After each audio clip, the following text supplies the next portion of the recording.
welcome. Come on in, squad. Come on in. I know y'all in here because I seen y'all waiting. Shout out to the early people in the building.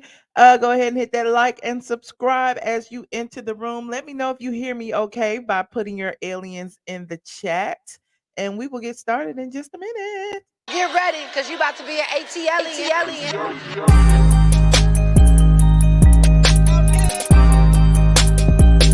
ATLien.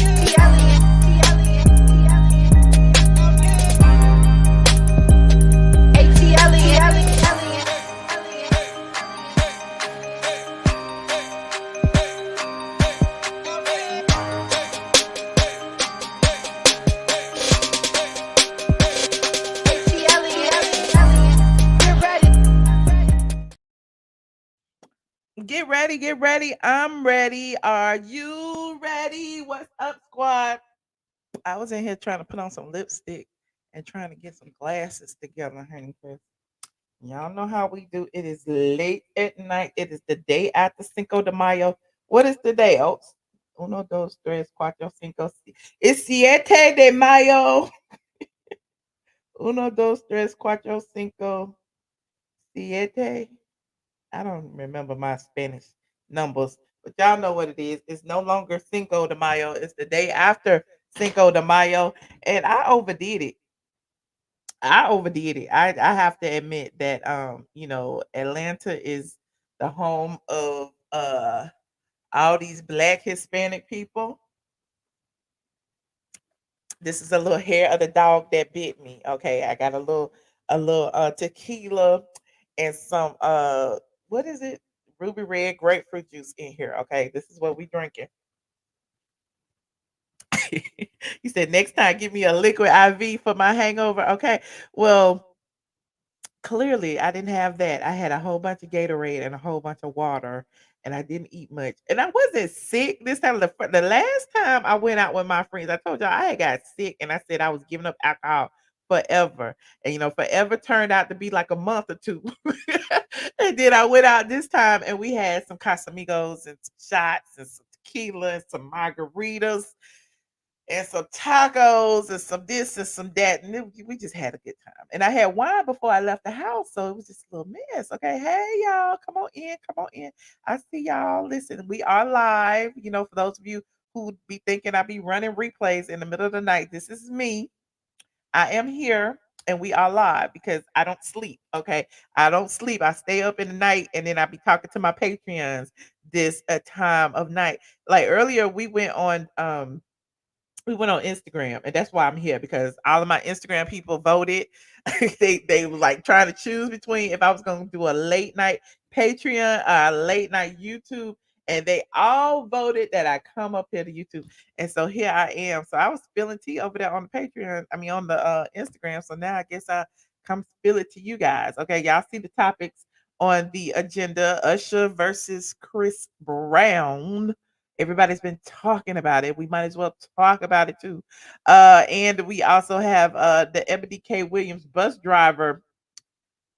Oh, God. The debate continues about this damn bus driver, child. I don't know why y'all so mad about this bus driver commentary. Oh. If it was a white lady, y'all would not be mad. If white lady said, I don't want to marry a bus driver, y'all be okay with it. But because it's a black lady, y'all be like, she need to marry bus drivers. Too many black bus drivers out there single. They need a good woman. Too many bus drivers out there need them a good woman. I'm not mad at it. Okay. You said you sick of Ebony.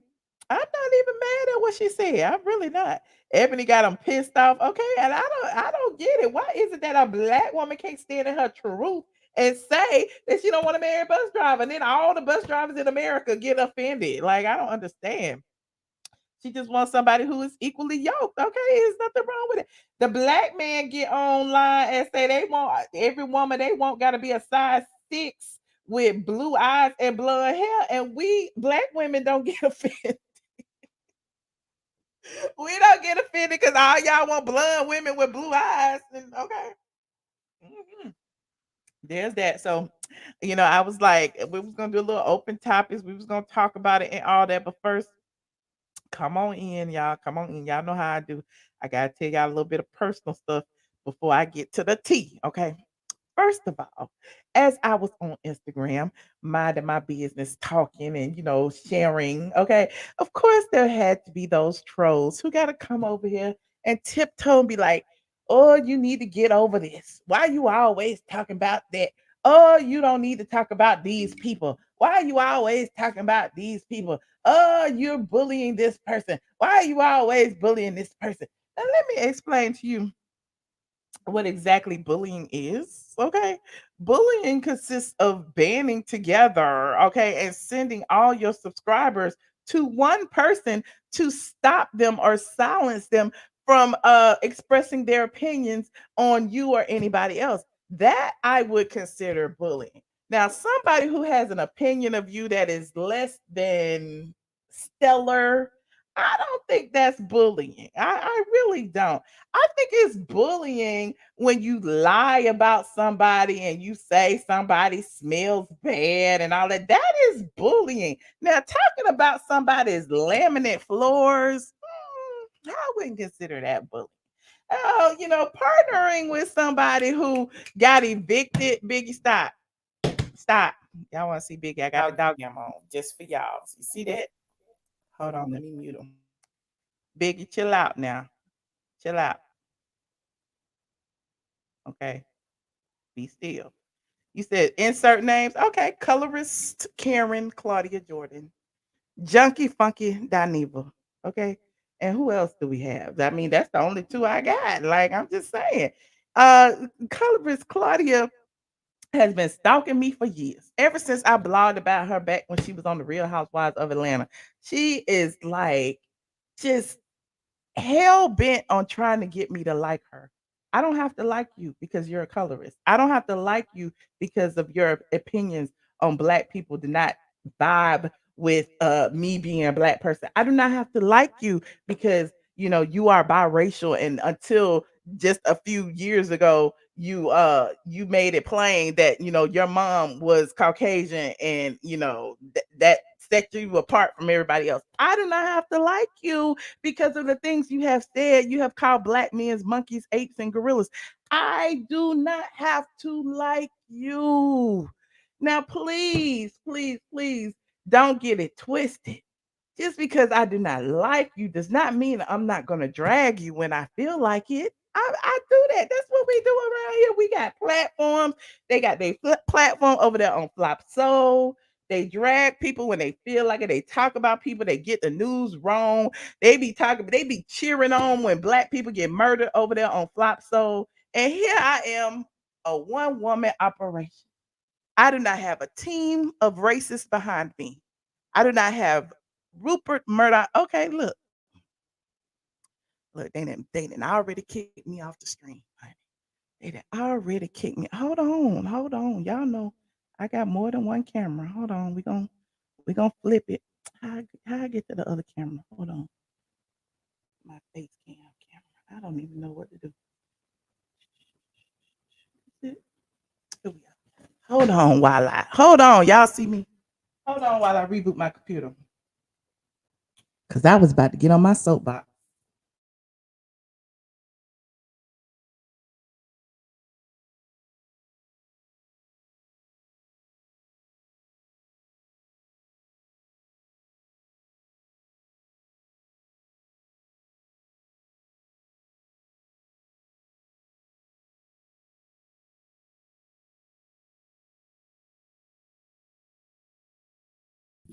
Okay, I'm listen. I'm trying to reboot. I'm rebooting. Okay, please stand by. I'm rebooting. Hold on, we're gonna be back in a second. Hold on. Y'all know I got extra cameras now, so just in case, and I was just about to get on my soapbox, honey. I was just about to go in and let have to the peoples. Hold the line, talk amongst yourselves for a moment. Let me shut this down. Let me restart this. Okay. You said say it with my chest. Okay, come on in. Come on in. You said colorist Claudia is tampering with my stuff. She probably is. I wouldn't put it past. As I was saying, I'm a one woman operation. What a camera. Camera way down here. I'm a one woman operation. I don't have a team of racists behind me to back me up. I don't have Rupert Murdoch and his son and all them behind, the Fox Soul people. Fox Soul is owned by Fox. It's not a black network. I'm just letting you know.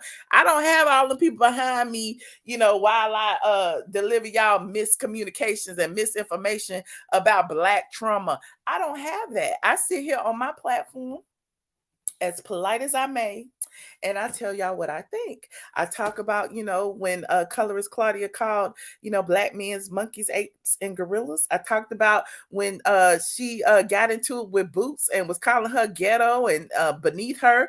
Like anytime there's a dark-skinned woman around, Claudia, listen. She hates y'all. She was dragging Jennifer Williams. She was dragging Omarosa. She was dragging me. And she was trying to drag Nene. She's trying to drag Portia. It is what it is. Hold on, let me get I think we back up. But yeah, she seems to feel like, that I have a vendetta against her. And the truth of the matter is that I'm always responding to her passive aggressive things that she does. Nothing that I do is passive aggressive. I sit here and I name names. Okay, I called colorist Claudia Jordan. I said it. It's not alleged. I feel like she's a colorist. She's a colorist. She has talked about dark-skinned people not being able to see them in the dark. She has talked about monkeys, apes, and she's done it all, child. And she continues to do it to this day. Everything is about black trauma. It's about, she don't see nothing but black and white. She just all she sees. So it's just interesting to me that hold on. That she wants to say that I have an issue with her when clearly she watches everything that I do, everything that I say. And also, I was just saying this on Instagram. I felt like I needed to say this in public because I need the people to hear me when I say this. Hold on, we back on the other camera. Let me put myself in. All right. I felt like I need to say this because she's stalking my followers. Many, like I told y'all a while ago, she went in somebody's DM and left them a long ass message about me or whatever. I didn't understand it. I ain't never met the woman. Don't care to meet the woman. She is just one of many topics that I cover daily. Okay, it is what it is. Then what did she do? Somebody said that she was bullying me, and she goes and finds their Instagram or Facebook page or whatever and leaves them another long ass message. It's like everybody who follows me, anybody who's a supporter of me, she's always trying to be in communication with them. Hold on, let me send this to myself. Okay, hold on. Y'all be acting like, this is that I'm just, windmilling in the dark like Fantasia. No, no, no, no, no, no, no, no, no, no, no, no, no, no, no, no. That ain't what's going on. I don't understand how she got so much time on her hands with that house she need to renovate, child. Hold on, here it is right there. Let me share this. Hold on, let me share this. Let me share this. Okay. So, let me see these people. I hope the people name ain't on here. Nope, I don't see the people name on here. So let me go on and share it with y'all. So she said this after somebody said that she was bullying me. Okay. And so now she got time, plenty of time on her hands, real DonJuan. Biggie, stop. Plenty of time on her hands that she got into somebody's DMs and cursed them out. A stranger. Okay, let me zoom it in so y'all can read it with me because I can't see it. It's too little. Okay. She said, "Bitch, please. Me bullying her is crazy. I've never sat down and did a 2-hour video about her. I've never put fucked up pictures up of her. And I've never talked about who she's dated because I don't care or think about her. She's made at least 20 videos about me. How delusional you must be to think it's the other way around. She does look like Gary Coleman. How is that my fault? I have only responded to her attacks. I wouldn't know who she was or that she even existed if she didn't make a million videos talking about me. You sound foolish." So now I make a million videos talking about her. Now, notice Claudia Jordan's name, colorist Karen Claudia's name is not in the topic of this video. Colorist Karen Claudia's name is not like her picture isn't in the title, but I bet you $1 million she's here today and she will tell you everything that I said about her. Now, the person was like, Claudia, go away. You are delusional. Please leave me alone. You are a colorist, and now you're bullying me. You called me a bitch for no reason. But bitch, what you need to do instead of being online all god dang day is put some interior in that house of yours and keep those ugly ass cats off your nasty ass couch. You probably eat after them, you colorist. So that's just one of the things that she has done. Okay, that's just one. Okay, block her. She been blocked on my page. This somebody else. This is the like I told you, she's stalking people who talk to me. She's stalking people who are on this channel right now. Zaleen, if you was to say something like Claudia is obsessed with Michelle, she would probably Google your name, look for your Facebook or your Instagram, and go into your Facebook DMs right now to drag her. Okay. And yeah, it's just a mess. She said Claudia getting dissed by common internet trolls. Child, I don't know. He said her preference. Well, it is what it is. Isn't it your job to talk about people who are in the public? I thought so too, Paradox. Isn't that what Junkie Dineva and Colorist Claudia do over there on Flop Soul? Don't they talk about people who are in the public eye? Don't they talk about current events? Now, why is it that me, a black woman, this is a black female owned platform. I'm just letting you know. Why is it that I'm often the target of their hate and smear campaigns? I want to know. But you're working for a white racist owned network. Hmm. Hmm. Is that what they're doing? They're trying to take me out as the competition when clearly there is no competition. I got my own subscriber base over here. I got my own community. I got my own following. Now, colorist Claudia, on the other hand, she needs everybody to support her or to back her up in smearing whoever's name, whether it be Nene, whether it be me, whether it be Portia, whether it be Hazel E, whether it be whoever it is she don't like this week. She uses Junkie Dineva and Al to do it, or she uses Vivica Fox and what's her name, Lisa Ray and them to do it. Like nobody's tuning into either one of those shows to look at colorist Claudia. Nobody. Like, and proof of that is her own YouTube channel, who she's been trying to boost up for 20 years now. She got her own YouTube channel and she barely got 1,000 subscribers. She can't even get monetized. She can't even, like, she posts her flop soul stuff on her own YouTube channel and don't nobody watch it. So I listen, I feel for her. I understand that she's threatened by me, and I understand that, she feels like, me as a monoracial black person that I am not that I should not have the things that I do. I feel it. I feel it. That's who she is as a person. As beautiful as she may think she is, as beautiful as much makeup as she puts on, and however many wigs she want to put on to, resemble, T.S. Man hands or whatever it is she doing. Okay. I personally, feel that, she feels a ways because I am a monoracial black woman and I am doing what she has failed to do in all of these years. Now, you talk about colorism. Mhm. You talk about colorism. Why is it that this biracial woman feels confident enough to go on her platform and call me male names? Why is it that this biracial woman who was raised by a white mother feels confident to go on several platforms, by the way, and call me Gary Coleman and drag me and pay other YouTubers to make videos about me dragging me? Why is that? You never wondered? I'm just saying. Y'all pay attention out there. Y'all just pay attention. She really is anti-black, but especially anti-black woman, okay?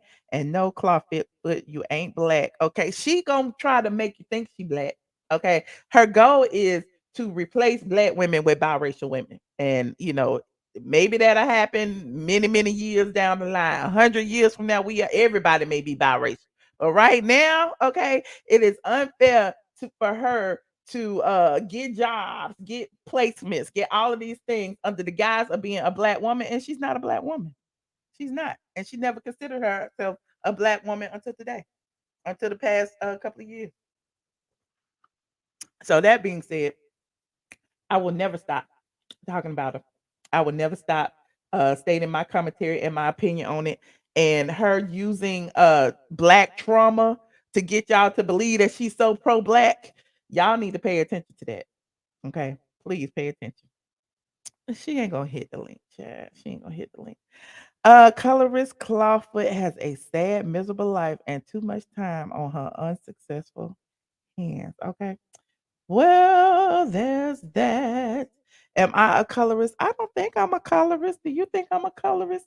Here's the thing about being colorist and racist and all of those terms that we all use.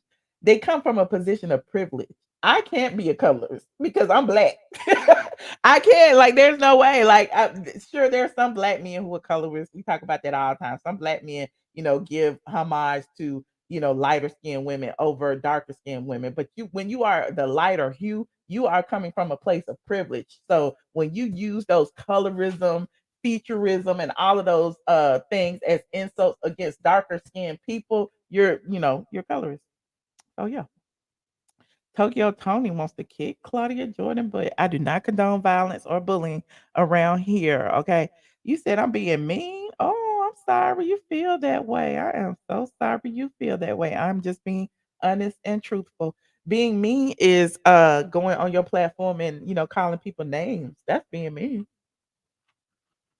I would side eye any woman who would co-sign anything Junkie Dineva said about me, considering that he's a crack addicted junkie who stole my appliances, honey. Like, I would side eye anybody. But anyway, I'm digressing.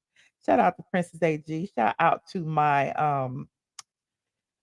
mods in the building. Hit that like if you are enjoying the stream. We are in a late night live, and I am just talking. You said, thank you for explaining, Michelle. Black people cannot be racist. Thank you, our bread shop. People don't realize that. They don't know. They sit up here all day and try to flip the script. That ain't how it works, beloved. That's not how privilege works.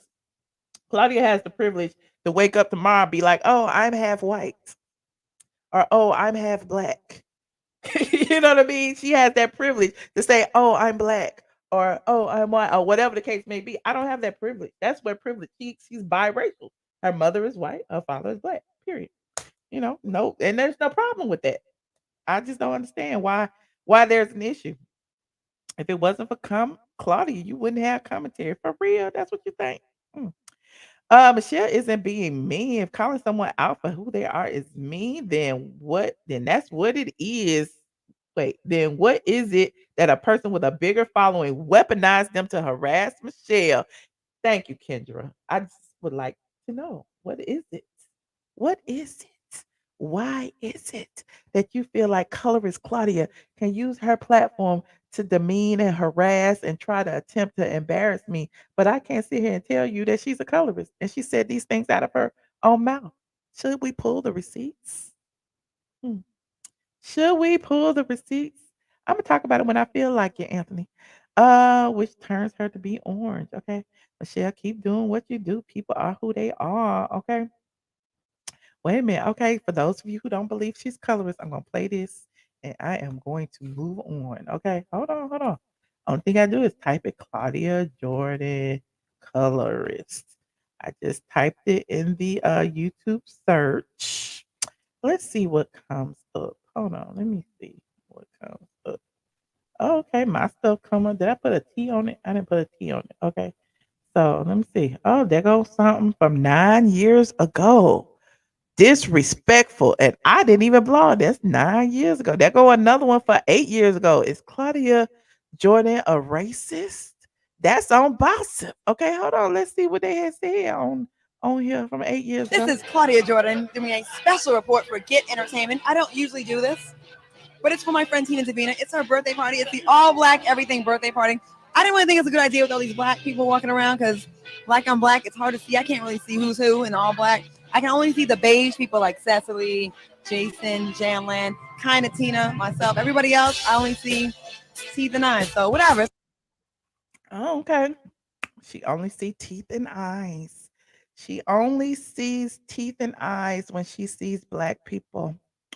Isn't that interesting? Hold on. And what about calling black people monkeys? What about, hold on, Claudia Jordan. Hold on. What about her calling black people monkeys? This 8 years ago, too. Hold on. Let me see what this say. Planet of the Apes. So he went to the audition. I'm like, he's 6'2", 220, black. He made a Black. great orangutan or monkey. I'm like, he's 6'2", 220, black. He made a great orangutan or monkey. So when you hear things like that, I'm just saying.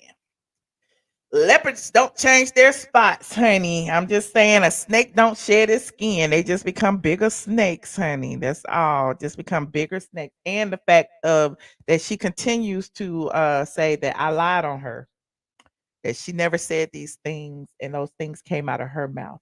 That, she's been lied on, that she's been unfairly targeted, all of those things, but nowhere has she ever taken accountability. No, she has never apologized. She has always said that, that I'm trying to drag her, that her ex, but wait, no, you want to see what she said? Let me see if I can pull it up on Instagram. But she explained herself to somebody who was on my page. Okay. I tried to pull this up the other day and it wouldn't pull up. So now is the perfect time to pull it up. We ain't got nothing but time. We ain't got nothing but time, honey. Hold on. Let me pull it up on my page. Here go the first one right here. Let me see if it'll play. Will it play? Yeah, I think it'll play this time. Let's see. 7-year thing, and I disagree with you. I don't think she's cool. I think she's awful. She spread a false narrative about me being a colorist based on a video that my ex put out and told people he was determined to.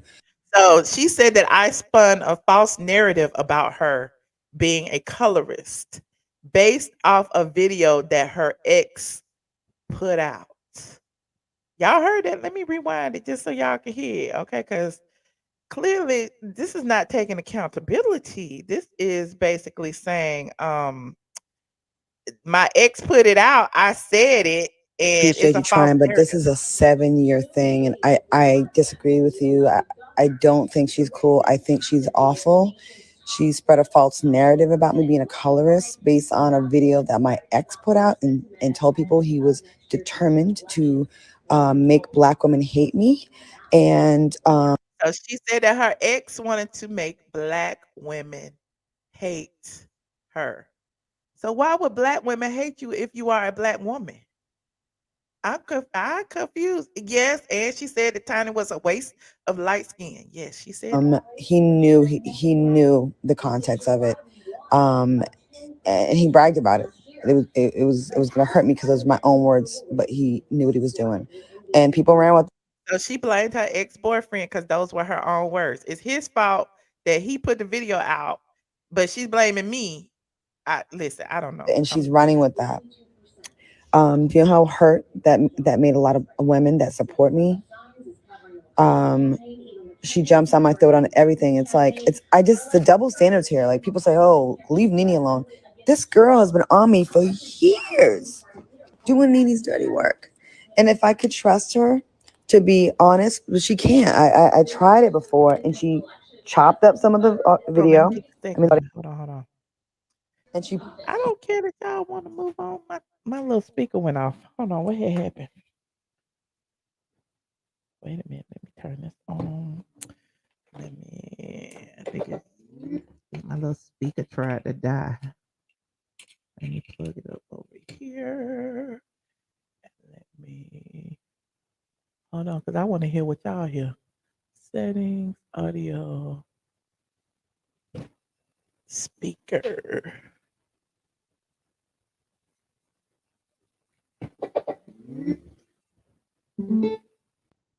Okay, we back on. Okay, we back on. Hold on, let me show you part two. Let me show you. Said the Ty Turner is the ex. You think he the one that dropped the videos of her talking about it? I don't know that. I don't know. I don't know if I believe it, but whatever. And because she didn't say the names of no ex, I don't know that I believe anything that she says. That's just my opinion.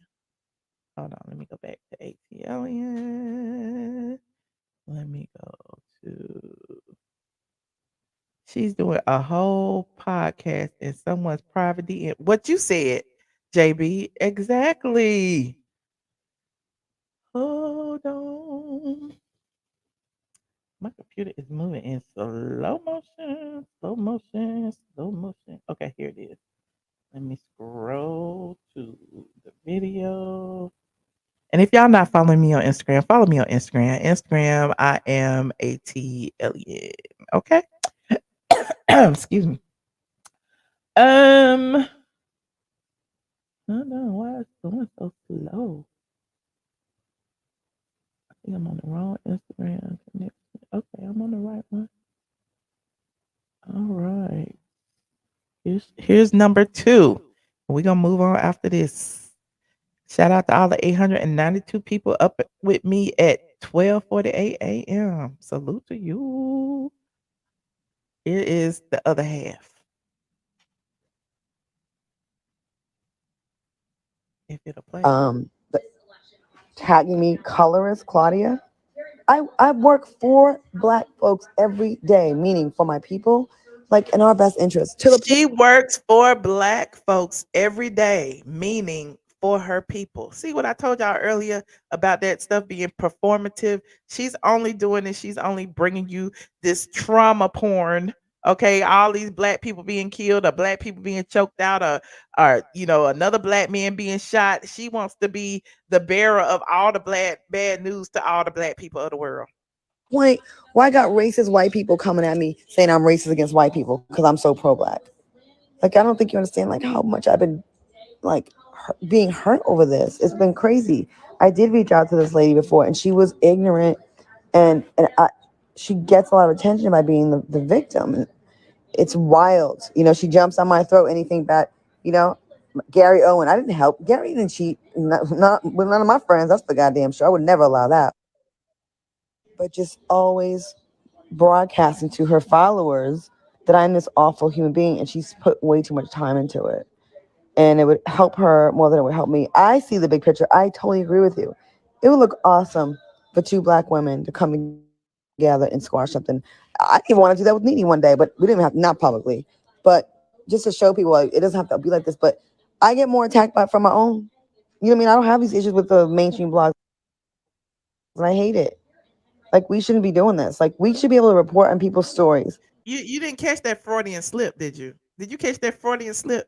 I get more attacked by my own, and then she stopped. Did you catch that? And what I said about Nene wasn't even evil. Like it's just being it made into a bigger deal because it's me and her. You know what I mean? But yeah, Nicole, I don't trust Michelle. She gets on live every chance she gets to criticize my show, me, my network, everything, and she's lied on me, and that's just but tagging me colorist Claudia. When have I lied? And I said this earlier on Instagram. I know some of you have seen this before, probably more than once, and that's fine. But my audience has grown. Okay, I went from 50 to 100 real quick. Okay, and so some of these people don't understand the reason why I hold so much disdain for colorist Claudia Jordan and why I call her colorist Claudia Jordan. It's for things just like this. It's for her constantly trying to belittle my platform. I've been in this business for 16 years. I have never lied on anybody. Okay. I pride myself on having receipts, and I pride myself on having consistent, honest, true communication, commentary and information. Like I don't lie to y'all, period. And so for her to constantly go, she went on her platform and accused me of doxing her address, when I talked about her house, which I didn't do. She accused me of stalking her or dragging her about this being a colorist and all of that. Like I didn't leak the videos. Like at the end of the day, like I don't understand where all of this coming from. So that's why I call her Karen. She is like the proverbial Caucasian woman who goes to the police or goes to the public or goes wherever to put all of these false allegations on a black woman, which is me. I am the black woman in this situation, not colorist Claudia. Okay. So I'm gonna continue to talk about it and I'm gonna continue to speak up on my behalf. And those of you who are pissed off about it can kick rocks with no socks on. Okay. Thank you, Kendra. Kendra said it's her constantly being in someone's DMs, telling lies, being a colorist Karen. Her behavior is awful and consistently disrespectful to black women. Hit that like button. Respect this black woman in media. Thank you so much, Kendra. I certainly appreciate you. So, that's my spiel about colorist Claudia today. Okay. And if I want to talk about colorist Claudia tomorrow, I'll do that too. Okay. Anywho, moving on. Now, y'all saw that the topics today were Usher and Chris Brown. Like there was y'all go ahead and like this video right now. Right now, right now, right now. There was rumors going around earlier, talk going around earlier that Usher and Chris Brown had got into it, honey, last night after the skate party. Usher hosted a skate party for Chris Brown's birthday. And apparently Chris Brown was like saying some really derogatory things to Teyana Taylor. Now, the background with the Teyana Taylor situation is, Chris was apparently pissed off with back with the American Music Awards when they were supposed to be, collaborating on a Michael Jackson tribute. Okay. The American Music Awards unceremoniously dropped Chris Brown because normally, these award shows ain't really been feeling Chris Brown like that. As talented as he is, like Chris Brown has been, in the news for being on drugs. He's been in the news for, being violent towards women. He's been in the news for having a temper. Like he's just been in the news for a lot of things. And so a lot of these award shows have been like kind of separating themselves from him. He hasn't been performing at no award show. So this is supposed to be his award show comeback.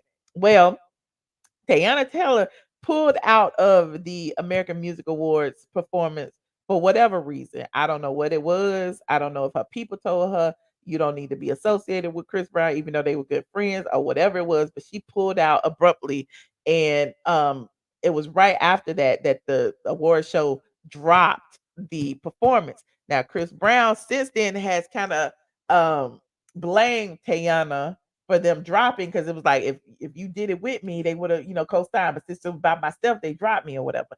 So he was really pissed off about it, and he spoke about it. So I guess this is the first time him seeing her since then at this skate party, and apparently they was exchange. Well, he was trying to exchange words with him, but she was ignoring him, and apparently he was cursing at the girl and being disrespectful.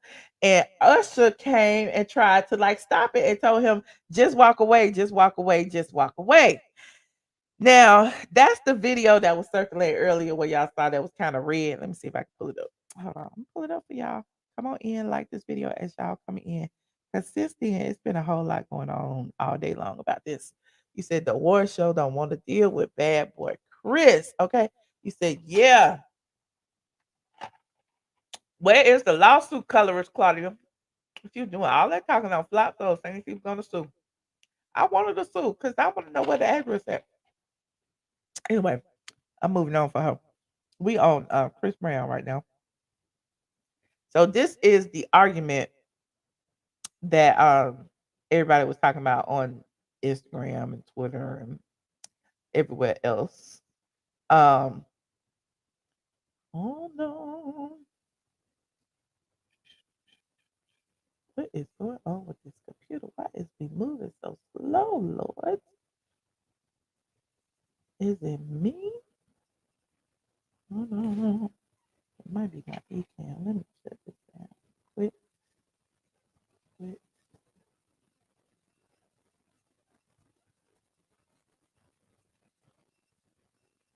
Okay, so here is. Make sure I'm not frozen. Present. Share. Chris Brown. Okay, here is the video. You said Chris Brown need to behave himself. So in this video that TMZ got a little screen grab or whatever, Usher and Chris Brown was saying like, having a little words. Okay. Let me put my disclaimer up. He is 30. Okay. What that mean? Because he 30, that means he can have a temper. Y'all read this along with me, please. Copyright disclaimer in Section 107 of the Copyright Act 1976. Allowance is made for fair use for purposes such as criticism, comment, news reporting, teaching, scholarship, and research. What are we doing, ladies and gentlemen? We are, yes, y'all got it, Minka. Thank you so much. I appreciate it. Thank you, Casey. Okay. So here it is. TMZ had was one of the people who's put. I believe Hollywood a lot was the first person, but then they got this little clip and said Usher and Chris Brown got into a heated argument last night, which apparently led to a scuffle that got violent outside. It said TMZ has the video that led up to the incident. Let's click this and see if it'll play. Is it gonna play? Why it won't play for me? Okay. Well, anyway, it says check out this footage that we obtained, which we're told was taken very early Saturday morning at the skate rock roller rink in Vegas. Why it won't go?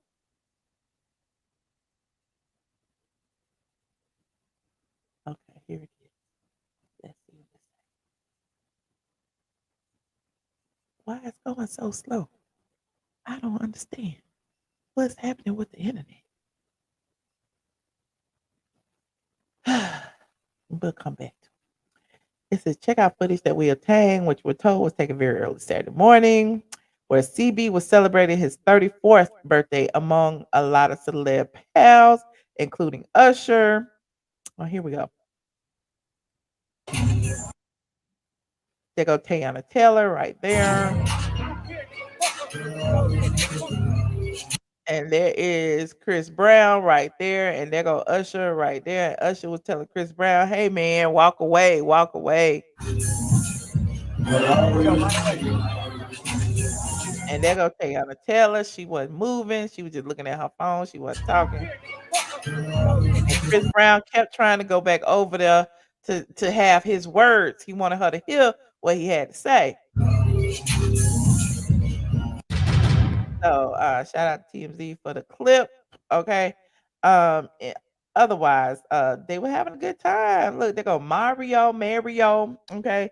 Little Bow Wow was there. Everybody was there. They was having fun. Okay. It says Usher and Co sang to Chris early in the evening. Everything was fine. Okay. Apparently, Teyana was ignoring him. Usher was like, roll on, roll on, roll on. Go on, Chris. Just walk away. Just walk away. Look, there go EJ.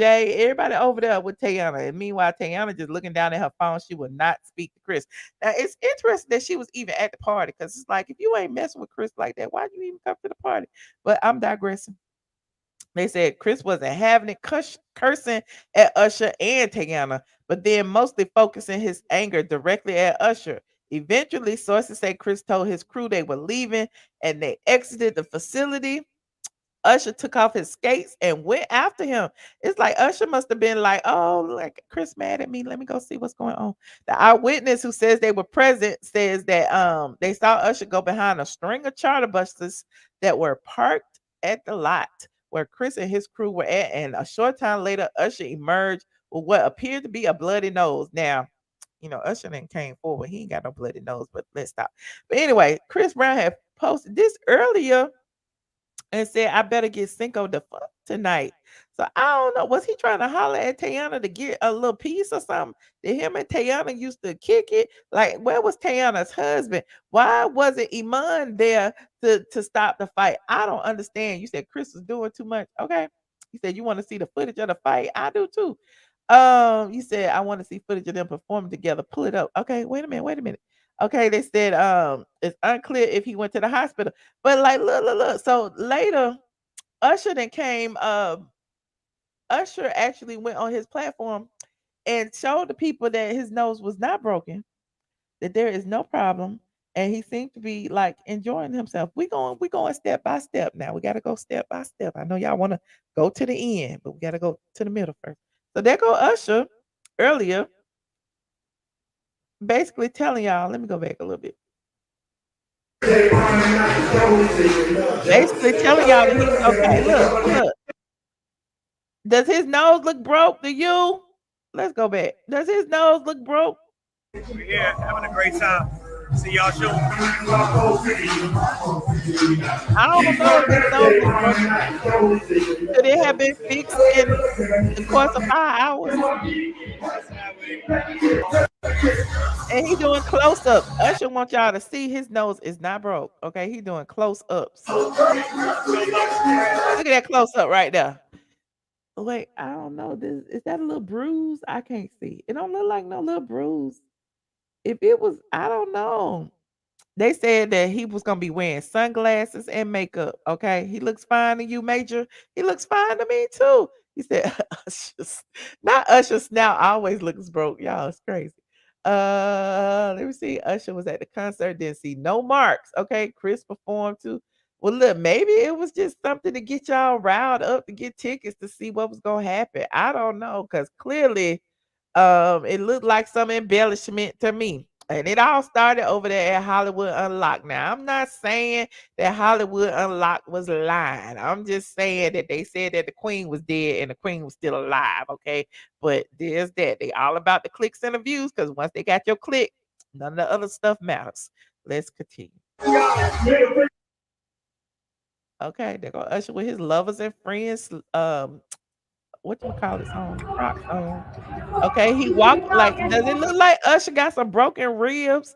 Is he walking like he got like, his stomach bandaged up? They was talking about he had broken ribs and everything. It's 7 o'clock on the dot. Okay, Usher hugging everybody, like dapping everybody up. Okay.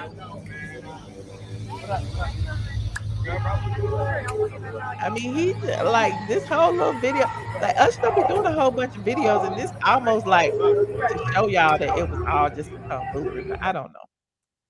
There go another picture. There go Usher and Buster. Okay.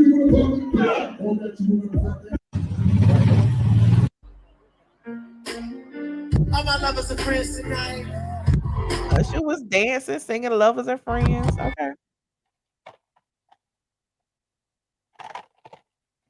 So y'all want me to pull up the Chris Brown? Let me see. Let me search for it. Honey. Where is it at? Is it on the Shade Room? Where is it at?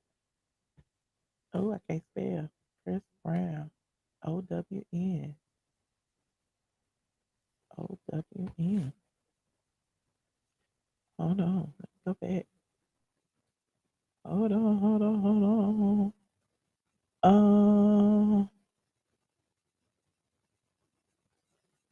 Hold on. You said you got news from who? Who? We don't know her. Who y'all talking about? Wait a minute. I got something. What is this?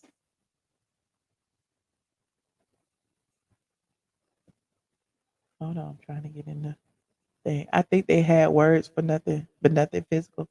I mean, listen, Usher and Chris Brown have never been close. And I'm gonna pull up receipts on that in a second, but I want to pull up this Chris Brown video. I'm trying to find it. Not Todd set this up. Y'all are crazy. Hold on. I'm looking at the hashtag. I'm trying to pull it up. Since y'all told me to pull it up. This y'all show, remember. This is y'all's show. Okay. Let me go into the thing. There go Chris Brown performing at Usher's festival. Okay. Okay. I see that. Okay. Hey, babe, it's my new shit. I'm the black bitch for the. Okay. There go him and Tiger. Okay. Let me see. Y'all said he was performing with Usher. Where he was performing with Usher at? Where that video at? I just see him performing at the concert. Do I need to go to the Shade Room? Okay, hold on. Usher crowned Chris Brown the new king of R&B? When he do that? When he do that? Hold on, here you go. So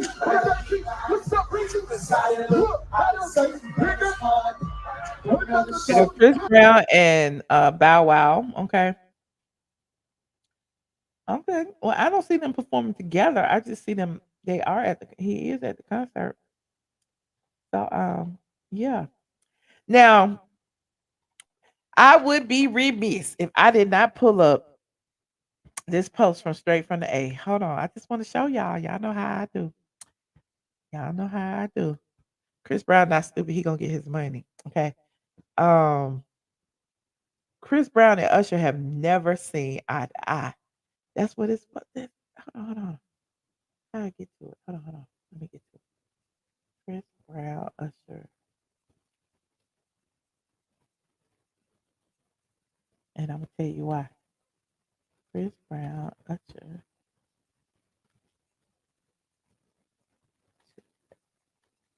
Talking amongst yourselves. Like this video as y'all get in here. This was October 2010. Hold on. October 10th, 2010. Just so y'all know, we've been on this Chris Brown Usher thing for a minute, okay? Chris Brown and Usher are not the best of friends. They have never been the best of friends. They have always been kind of like at odds because the music industry kind of pit them against each other. They are two solo male artists who, dance and sing, even though Usher is the older of the two. Okay. And this is interesting. It says when fans saw the images of Chris Brown and Usher all sweaty and hugged up in Jamaica, it seemed like a match made in heaven. Chris Brown seemed to have befriended an R&B powerhouse who finally had his back, and he was on the fast track to come back after that messy Rihanna situation. Producer Brian Michael Cox even revealed that Chris would be joining Usher on tour. But unfortunately, B. Cox jumped the gun on that announcement because it wasn't meant to be. Usher hasn't commented, but anyone with sense could see that he decided his brand was a bit too pristine to associate with a convicted woman beater. And rightfully so. Why risk the fallout? So, they've often been like, battling or whatever. And that's why, everybody's still waiting on this damn verses. They waiting on all of this. You said that was a decade ago. Usher has deemed him since then. Whatever, Jazbell. If you say so, Jazbell, you'll never want to believe me. Now, Chris was throwing shade at Usher even back then. Okay. When he was asked about not going on tour with Usher, here is what Chris Brown said. We had different views on the tour. We both have two different promoters. So whoever would get the tour would have to kind of work it out. I think they didn't see eye to eye with that. And I think all in all, it wasn't the right timing. I think we rushed into it. We were more in love with the idea more so than the actual business side of it. We couldn't get ready for it. Hopefully in the future we can work something out. But wait a minute, here go the shade. When asked about Usher, here's what he said. Yeah, it's whatever. We're cool. I'm cordial, and that's with everybody. I don't have friends in the industry. I have my circle and I have my people. I have relationships with those who's been with me, that's been with me through the bad times and the good times. Everybody else is just wallpaper. Okay. So, they have never, yes, 13 years ago. I'm just letting you know they have never seen eye to eye. Y'all get mad at me. It is what it is. You said what now? Okay, Jazbell, whatever. Usher, it is what it is. So you wondering about a versus? I'm sorry, I'm eating ice. Hold on, let me eat it. You wondering about a versus? I don't know if we'll ever see a versus. I want to see a versus between Usher and Chris Brown. But I don't think we ever will. Seems Usher has always shown Chris love, even if it was never received. I believe that too, Major Voice. But I also believe that Usher's team wanted him to separate his brand from Usher's brand for whatever reason. You know what I'm saying? Like Usher has always been seen as like the wholesome, clean cut kind of it is what it is. But and Chris Brown has been seen as the bad boy. Now Usher has had some issues since then. His marriages, his divorce, his cheating, his alleged STDs, and all of that situation. But at the end of the day, Usher's brand is still like a little bit more wholesome in comparison. They may have patched it up. I don't see him hosting his birthday party because maybe now, not now, if this did happen, well, it was a publicity stunt for the verses. So we still gonna have a versus. Put one in the chat if you think it's still gonna be a versus. If it's gonna be a versus with Chris Brown and Usher, let me know. You said Usher was just on Big Boy's show last week saying they were like brothers. I don't know about brothers. They've always been in competition with each other. I don't know about brothers, honey. I think Usher had more love for Chris than Chris has for him. Versus is over. Oh, okay. I certainly don't think Usher got jumped. Ooh, okay. Y'all call in and tell Michelle she's yes, call and tell me that I am wrong. Okay. Now moving on. I put the link in here now so y'all can go ahead and click the link. But I'm not ready to talk to y'all yet. But I put the link in now. But listen, like this video as y'all come in, please and thank you. Do y'all believe that Usher and Chris Brown actually was fighting? Do y'all believe they was battling? That they came to blows? Let me know. Because even Jermaine Dupri, who was out there with Usher, he's been posting stuff too, and he was like, ain't nothing wrong with Usher. It seemed like it was a lot of shade coming from. Hold on, let me see. Jermaine Dupri. I'm a little tipsy. PRI. You said no, you don't believe it. No, you don't believe it. No, you don't believe. Y'all don't believe it. Mm, mm. It was a rumor. I don't think they were fighting. Maybe just a heated argument.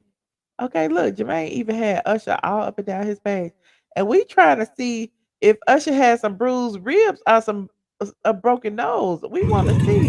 What you got in My that cup? 280 is What my you got in that 280. cup? They go Mo Nelly. shine. Mo shine. We all could use a little more Mo shine shine. in our life. What's up, Bron? What JD. you doing? What you doing? Nelly They go two times. Scooter Braun. They Two go times Usher one back week. there. 2 times. Who you saying, man? What you saw? What I see? Huh? I seen it all. Who saw you just saw? Jagged. You just seen Jagged. Where the fuck were you? I was. What's happening? What we doing? Gang, you already know what it is, nigga. For the fucking record, so don't stop playing. So I mean, everybody was there. I mean, everybody was there. I'm still looking. What else they got? Let me see what's in his stories. Uh, okay, all right. They go Usher and everybody. Okay, they go Usher lovers and friends. Okay, they go Nelly and JD on stage. Okay, so there's that. Okay, you said not everybody. A woman beater, a sexual. I can't take it. Yes, that's Nelly. And speaking of Nelly, what y'all think about Nelly and Ashanti allegedly confirming that they are back together? This your man Nelly, and this is straight from the A.com. What do y'all think about that? Because I am kind of torn about it. Like everybody was like, "Oh, you should spin the block. Oh, you should go and date your ex or whatever." The devil you know is better than the devil not knowing. And I'm like, hold up. Like, first of all, we know that he ain't no good. We know that he broke your heart. We know he cheated on you. We know he did all these things. We know you allegedly put his phone in your name and he didn't pay it. We know all these things. Now you going back to the person who did all these things to you? Mm, I don't know. You said they were destined to revisit. Okay. You said nope. I don't really care about them getting back together. Good for them. Okay. They familiar, so they good. Okay. Well, I mean, if they happy, I'm happy. It is what it is. But I mean, he broke her heart. He didn't like, I don't know. And then when it at the time, she was still kind of involved with Irv Gotti allegedly, and then Irv Gotti was mad because she was seeing Usher on the side, even though he was married and she was dating this married man. It was just a bunch of mess, child. It was a bunch of mess, but they both had issues. Clearly, they both had issues. You like them together. Hopefully, he changed. I thought he was in love with that other woman. I don't know. I don't know. But what happened to him and Mayweather X? I don't know. I don't know. Um, he says better than Listen, we all have those exes where we think about only the good times, right? We think about, oh my God, it was so fun that time we went to Hawaii and we was chilling and he loved me so much and the sex was great. But do we really want to go back to those times where, oh my God, he wouldn't call me back? My heart is hurting. I don't know what it is. He didn't call me back. I don't know. He's with another woman. I don't know. Like, do we really want to go through that again? I don't know. I need somebody new. I wouldn't want to go back to the old thing. That's just me. You know, everybody likes spin the block, but I don't know if spin the block is good or not. She left. Okay. Well, if she left, she should have stayed gone. He said everybody lie, people lie. Okay. Ashanti was with Usher. Ooh. He's older and wiser. Well, there's that. Now, speaking of spin the block, I'm so tired of talking about Ebony Williams. I'm tired. Hold on, let me go to my TikTok real quick. I was talking about, let me go, before I talk about Ebony, I'm going to talk about this person. Hold on. Now, about a week ago, this situation went viral. Y'all know I was talking about. I'm changing the subject right now. Y'all like this video? Y'all come in here. It's 1,100 of y'all in here with me tonight. Okay. He said, "No Ebony, please. We're gonna get to Ebony in a second." He said, "I always remember why you left." Exactly. That's what I said. Cause we get so as women. I don't know about y'all men, but we get so ingrained in like thinking about the good times that we had that we forget about the bad times. Okay. Yes, we will be watching our HOA tomorrow. Okay. But anyway, let me move on. Now, y'all know I talked about colorist Claudia calling men monkeys, right? I wanted to talk about this. I should have segued this in the beginning. Have y'all seen this viral video of this little boy that came to this girl house um asking for her son and called him a monkey? Hold on, we're gonna look at it real quick. Because this made me mad because some of y'all don't seem to think that calling black people monkeys is a problem, you know, because Mr. Man Hands, be calling me a gorilla. Colorist Claudia calling me a monkeys and call me a monkey. Like, it's just like when you call black people monkeys, don't you give, especially as a black person, being that anti-black, don't you give Caucasians and others an opportunity to do the same thing to you? Like, you make it okay. So anyway, let me show you this. So in this video, this is a Ring camera video, and this little boy came to see a little black boy. And here's what the mother found on her Ring camera. Hold on.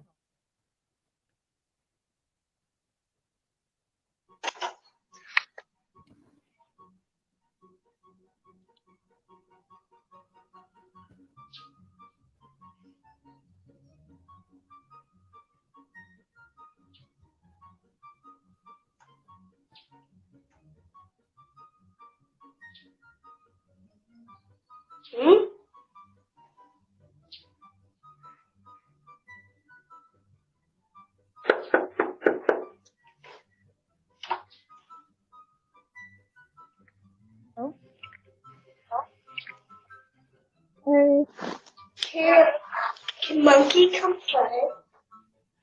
Who? Monkey, Who is Monkey? your son. That's not his name. Why would you call him Monkey? We just call him that. I don't think that's a nice name, though.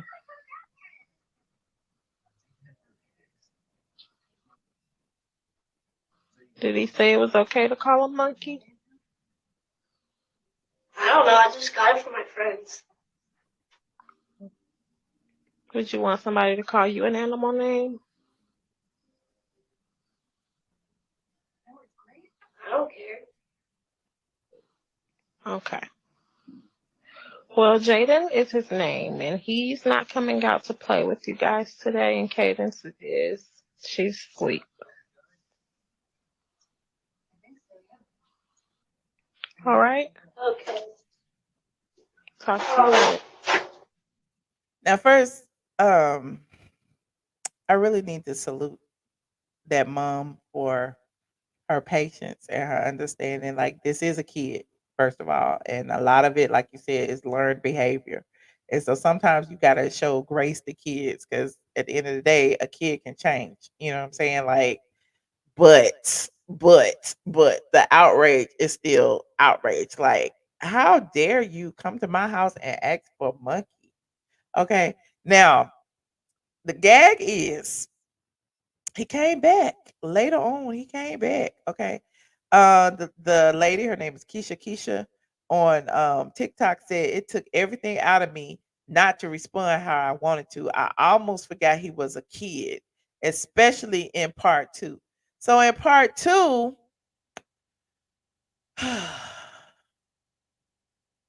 Lil Ben or whatever his name is, he came back and he brought his friends with him.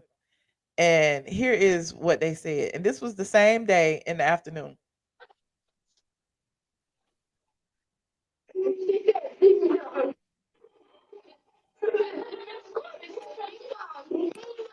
Hello. Hello.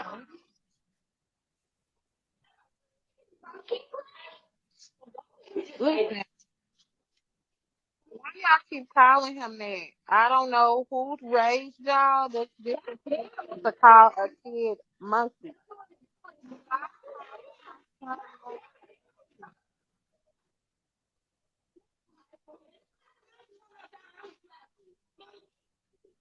I don't know who you want to stop calling him that.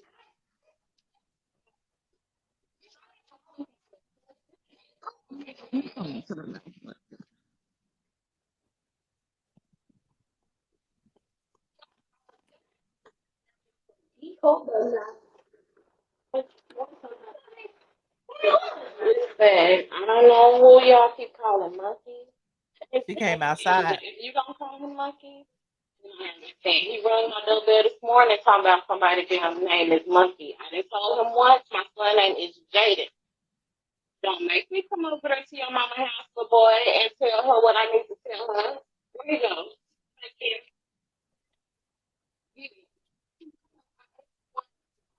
He's the other boy who came the first time was over there hiding. She went to tell him directly. Don't call him Monkey no more. Don't call him a little black boy Monkey ever again in your life. You hear me? Don't call him no more. You want them to be your friends? They cool to play with, but don't call him Monkey no more. I asked you earlier not to do that.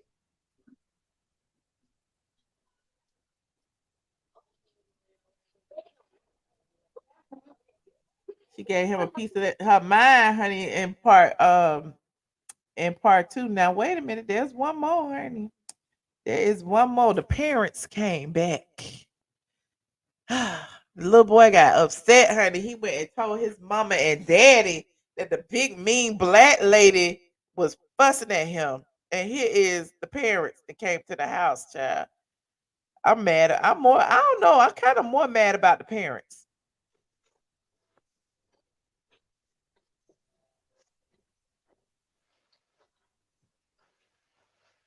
It may not be home. Maybe just outside. Oh. Mine was Richard running across the street. I think Gideon just wanted to come apologize to Jaden. Okay, give me just a second.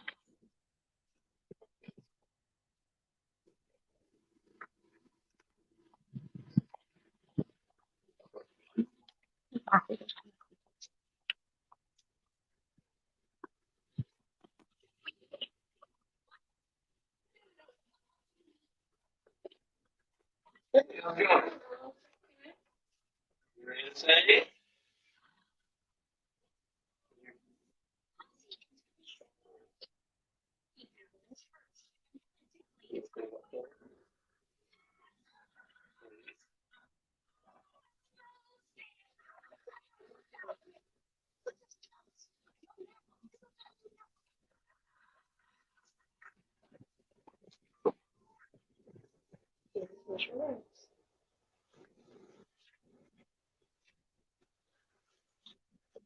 Come on, buddy. We were talking to him about, even if he heard someone else say it, not to continue to say it. I had a discussion with him. I talked to the kids, get to know them. They played in my door all day long. Yeah. He came over at 10 o'clock yesterday, like 2:30. Shower and I answered it, and he said it. I was like, who's that? Who's that? It's your son. Not his name. His name's Jaden. You know, and he told me around 6. And we did the same thing. He called him monkey again. And even that time, the second time, the other kids were here. Second time, even the little kid was like, don't say monkey, don't call him monkey, that's not nice. And then I was like, monkey, and you know, talking. He said he heard the name from one of the other kids. That's why he started calling him. Because we were trying to make sure that if someone tells you not to call someone any name, so if someone says, you know, something, even if you're trying to do it to be, you think you're being funny, you could offend somebody. If somebody says, hey, I don't appreciate being called that, you stop doing it. So, he's definitely upset about it. We're trying to calm down a little bit, but he shouldn't be called that anymore. All right, well, I'm sorry, this is the way we got to meet. My name's Josh. Nice to meet you. I'm Kitchen. Okay. Yes, Renee. Renee. Well, thank you. That's my name. So I heard it. So she didn't know. And I had the chance to have a conversation, but we definitely go back down most of the time, but we definitely home and we don't need to call anybody any name. Hopefully you guys continue to have fun and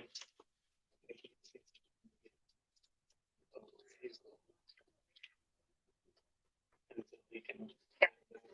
He's also going to play.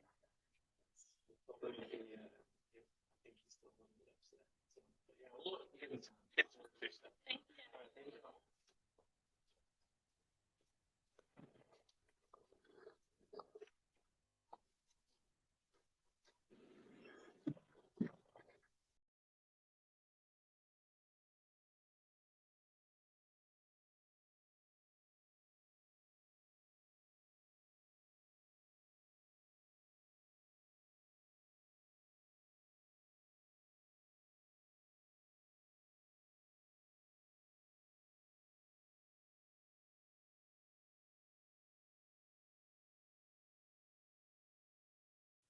Oh, I was muted. I'm sorry, y'all. I'm sorry. I was like the part about him being raised in a Christian home kind of pissed me off because clearly, they came over to save face. They were literally like, oh, he wasn't raised like that. We don't condone him calling anybody, out of their name. And then the fact of he's sitting there with his, face covered and that they allowed him to run off without even acknowledging that he was wrong. It's like, where's the parenting in that? Oh, we'll help him work through this. No, you need to help him work through this right now in front of us. Like my mama would have popped me in the back of the head and made me say I'm sorry or something. So it was just interesting to see, how the parents did, but at least, I guess at least they tried, honey. They seen that door cam. Yeah, they probably saw him all up and down the TikTok calling, little Jaden a monkey, honey. And the mom didn't say anything. Exactly. Looked like they was getting ready for Sunday school. Didn't say a word. Just stood there like, let's go appease these nice black people because we do not want to end up being canceled. We don't want them calling our jobs and having us fired like they be doing the Karens and stuff. So it is a mess, honey. It is a whole mess. You said open a can of whoopee. Okay, but anyway, I just wanted to throw that in there. I meant to throw that in there when I was talking about colorist Claudia and the monkey situation and how I do not condone a black person, anybody calling anybody like animal names. That is so racist and anti-black. Okay, but anyway, I'm digressing. Meanwhile, last topic. We've been on an hour and 14 minutes, and I know I got some people in the back. Hey, Brunny. Hey, Pippin. I see y'all back there. I'm coming for y'all. So, Eboni K Williams, why are y'all so upset and triggered by this woman having standards and saying what she does not want? I don't understand why that is an issue. Why is it that people, like, she went on the Breakfast Club, doubled down on what she said? Actually, to me, she basically made an opportunity to say that she appreciates like the black community like chiming in. However, she's not making up any apologies for having those thoughts and feelings and saying that, this is mediocre, this is subpar, we can all do better. And I'm not mad at her about that. Now, he said the bus drivers are gonna run her over. But I don't even think it's about a bus. I think they just use the bus driver as, the analogy or as the standard of which to go by of, you a lawyer, would you date a bus driver? Like it is what it is. Like I don't know. I don't know. I don't think bus drivers should have took it personally, but that's just my opinion. You said we don't care. Okay. Why are people so invested in someone else's preference?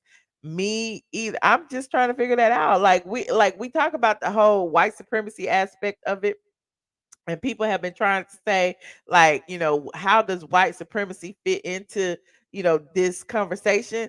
And it fits into this conversation because I don't hear y'all telling little white girls that they, need to settle for, people who aren't, making as much or at a certain level. I don't understand why. It's like white families basically push their daughters to go to college to get men who are in certain fields or who are going to be doctors or whatever the case may be. But it seems like, black women's like, oh, you need to marry a man with a good job. You need to marry a man, they got benefits. Doesn't matter if he's a bus driver, doesn't matter, he just needs to be a good man. No, I don't understand that. If you are pushing your daughters to excel, they just like Eboni K Williams said, black women buy the lion's share of real estate nowadays. Black women are making the most money these days. And people are mad at that because they're like, black men, have been oppressed and they've been pulled back and they this, that, and third. Black women been oppressed as well. Like we both have the same struggles. So I don't understand why is it that when a black woman says they want somebody of a certain standard, that it's a problem. It's not a problem. That's my opinion. I'm sticking to it.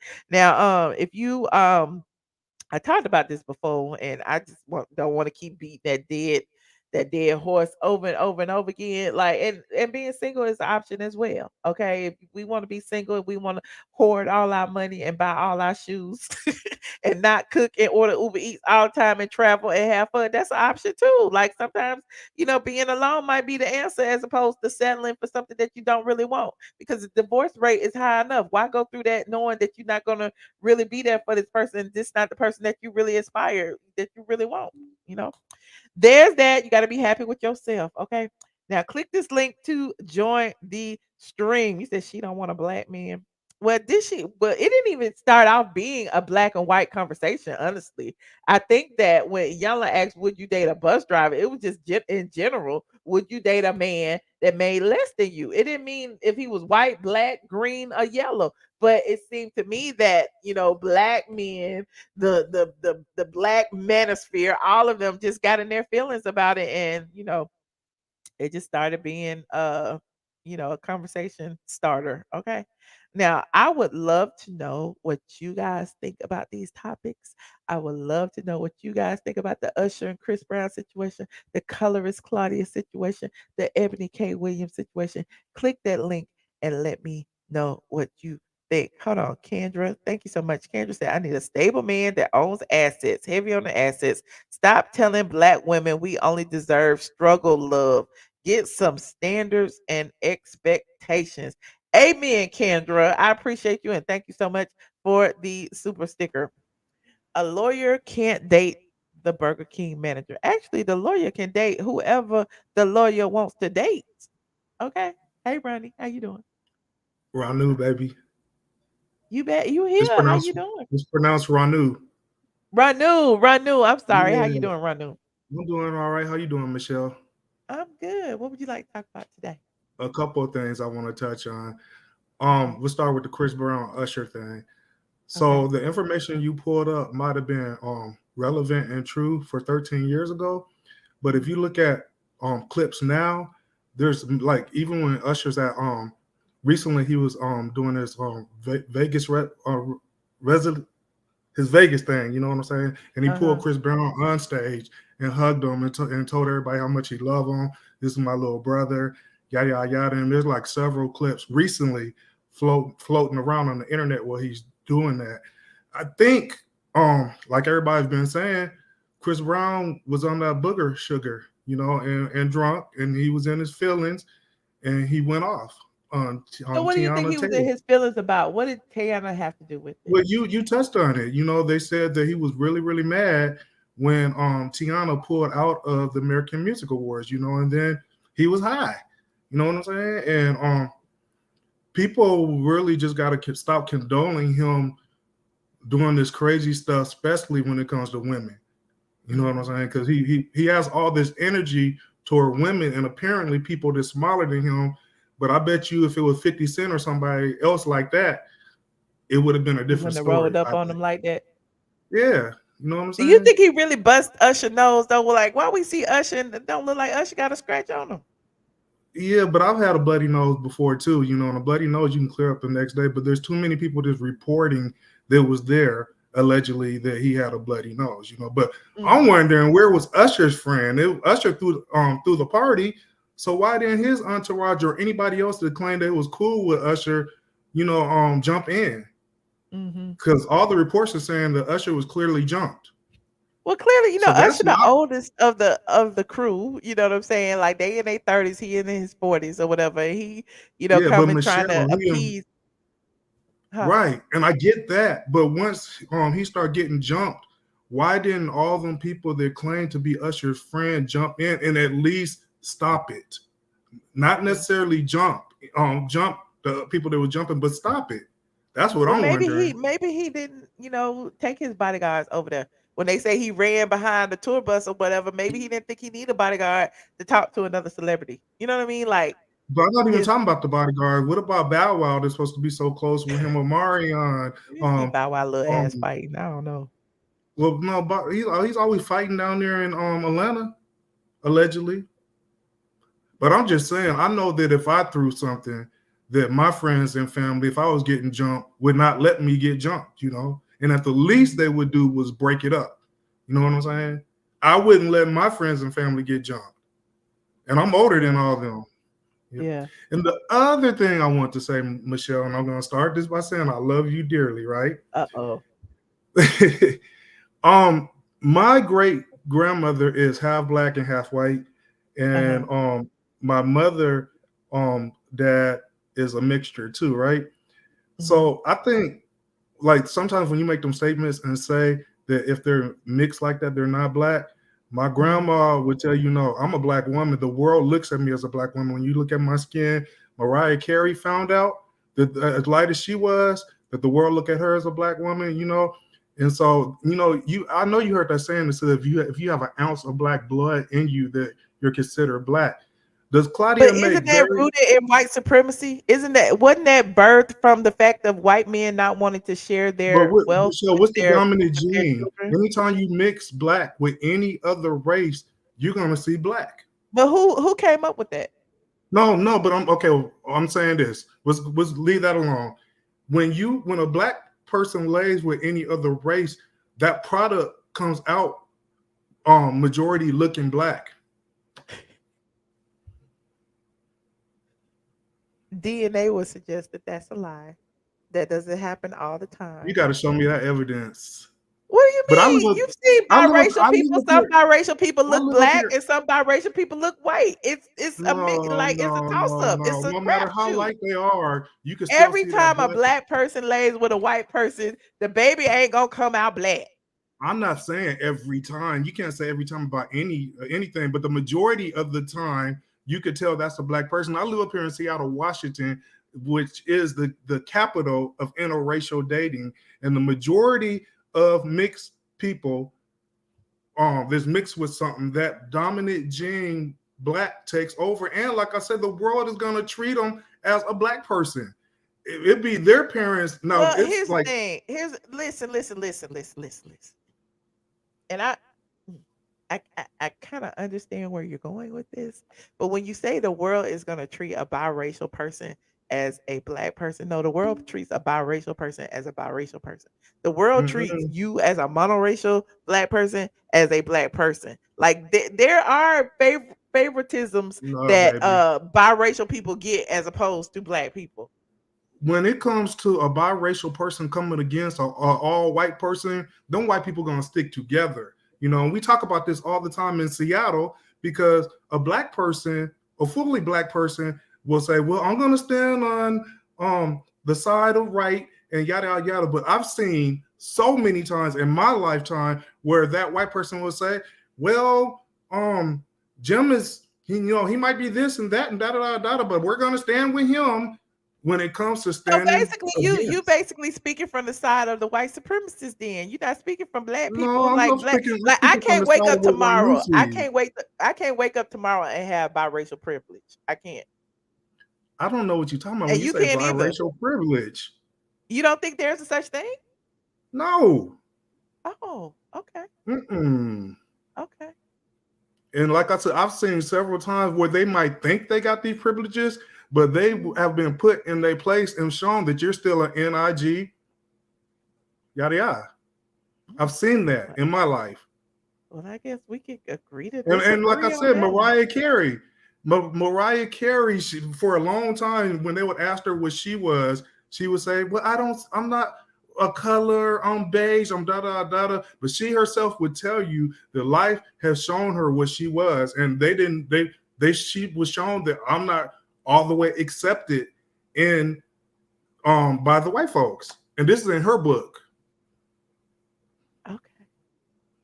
Kendra said Claudia made it clear she was not black until she got a check for promoting black trauma in 2020. Your personal history doesn't replace this fact. I don't condone the statements that Claudia was 100% wrong, you know. And then the ones that stand on the right side, she makes it bad for them. You know what I'm saying? And you clearly pulled up receipts where she says some colorist, just wrong statements that made me start looking at her side eye, because prior to that, I kind of liked her. You know what I'm saying? But although I do believe in forgiveness, and if she was to come out and be like, "I was young, I was dumb, I was ignorant, da da da," then I can move forward with her. You know what I'm saying? Because I believe that's exactly how I feel. But instead, I get accused of.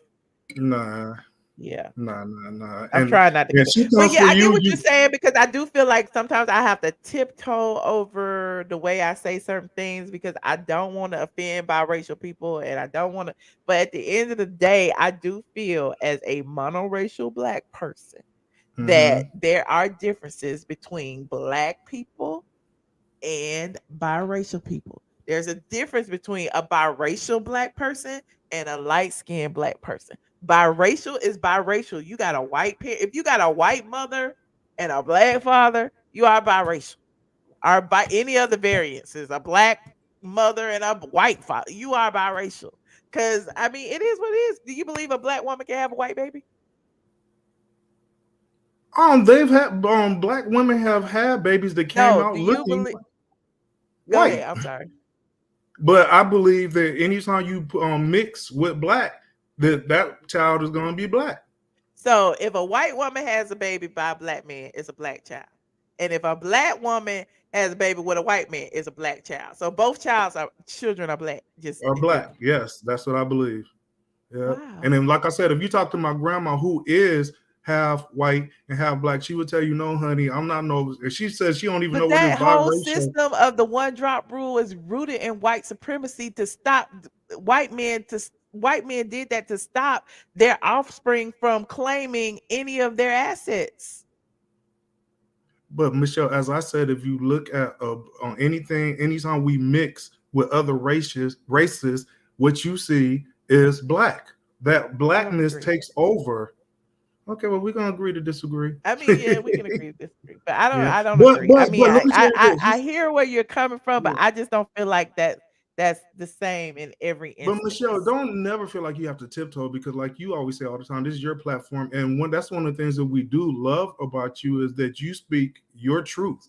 You know what I'm saying? Whether now, are we always going to agree with your truth? No.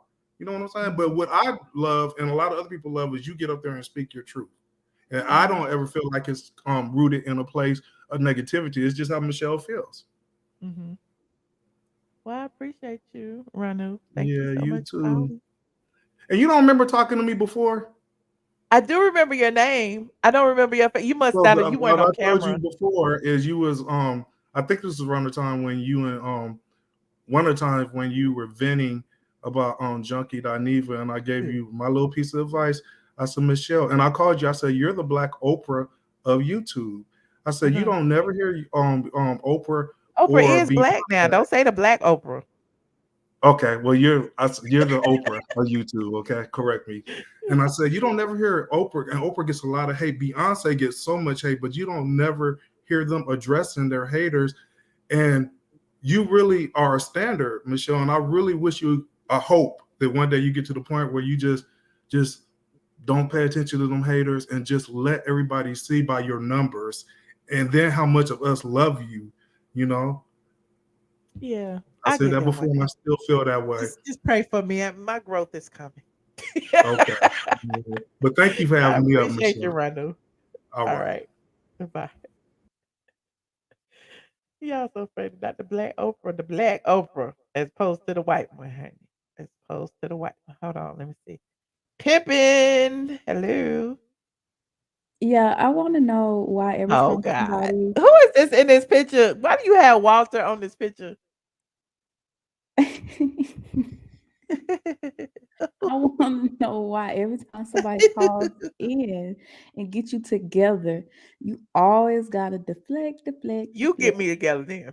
He already said from his grandmother's ideology, that's what he believes. You can't argue with him if that's what he believes. That's what he believes. Okay. If you want to be black, she can be black. Okay. If you want to walk around and say you're a white woman, 2L said clearly he nor his folk understands the difference between what they identify as versus what their DNA is. Clearly his GMA identify as black as a biracial. Okay, nothing wrong with it. You still biracial though. You see what I'm saying?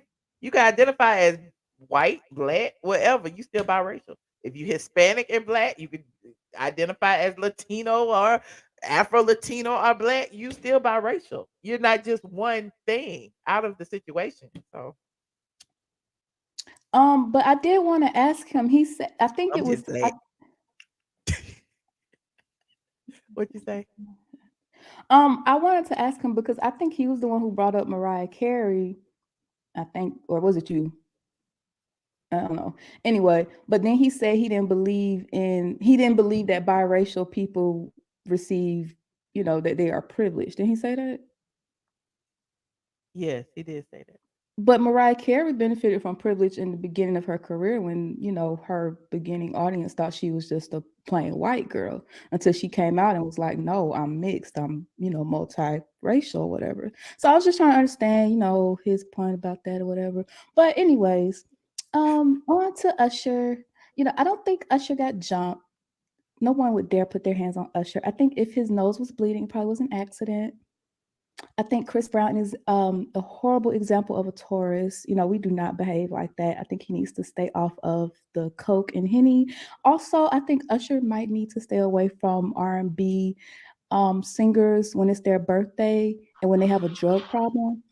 Because on Twitter, somebody said that years ago at Bobby Brown's birthday party, he cussed Usher out for no reason. Bobby Brown? So I think Usher just got a bad history with people who do drugs. Usher might have a little attitude. I did hear he was a little sassy, but I mean that's neither here nor there. He was sassy. What was the other topic? What Bobby Brown cursed Usher out for? I don't know, but I read that on Twitter. They said that. What? Bobby Brown cursed out Somebody Usher. just said they remember that. See, y'all spill the tea. All y'all, yeah. So he just might have a bad problem with people who do drugs and sing R&B like him. I don't know. Or who can't really sing. Ooh. What was the other topic, Michelle? Come on. Colorist Claudia and Eboni Williams dating a bus driver. What's up, Michelle? Hey, Jasmine. No, thank you, sir. Hold on. So I don't hold on. Quincy is before you, Dre. So hold on a minute. Hold on, Quincy. I'm almost done, Quincy. So go ahead. Oh wait, you that Quincy? What Quincy? What you talking about? What Quincy are you talking about? I'm getting you mixed up with somebody else. I'm sorry. Can you hurry up, please? Dre, please. shut up. Dang. Because I just So had this conversation with somebody today what conversation? about this biracial thing. Because my brother's father is white. So, you Oh. know, so we like my brother was telling me today, he was like, he said, we feel racism different than black people because black people treat them differently than and so I was just telling him, I'm looking at him crazy because I'm a dark skinned black guy. Like, but you still more privileged than me. You know what I'm and then like you can wake up one day, because like me and my brother, we got the same mama but different fathers. So you see what I'm saying? So he can wake up one day and he can pass for white if he want to. You know what I'm saying?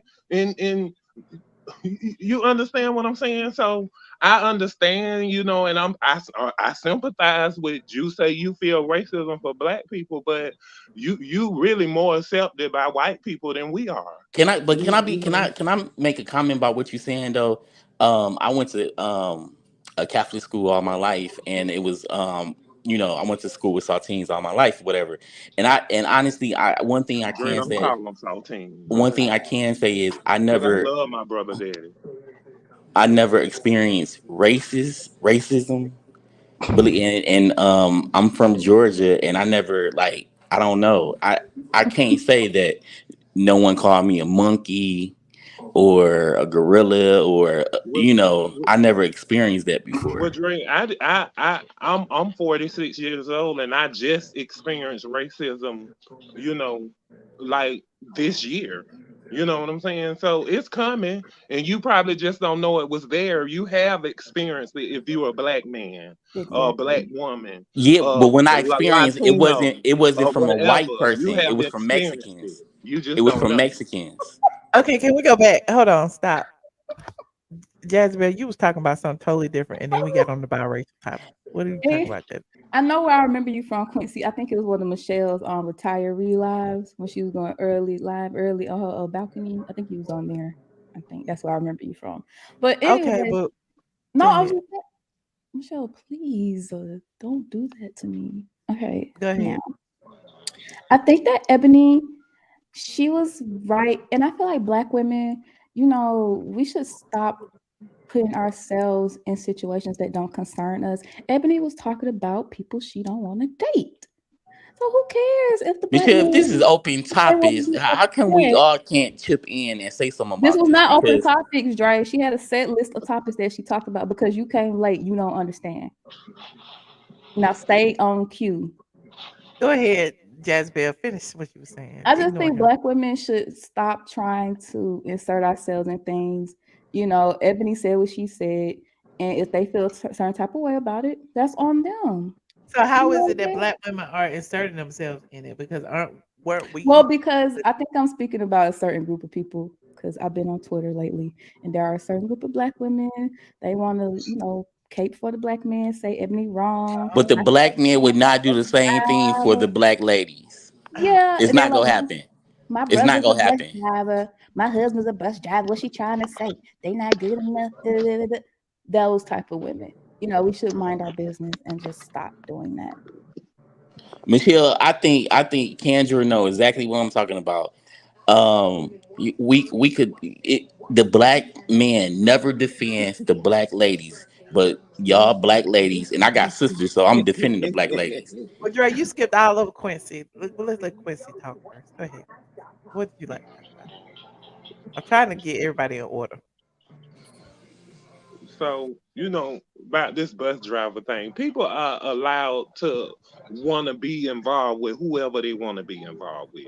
You know what I'm saying? So, Uh-huh. because she said she wouldn't date a bus driver, that's her. That's her opinion. That's who she want to be with. You know what I'm saying?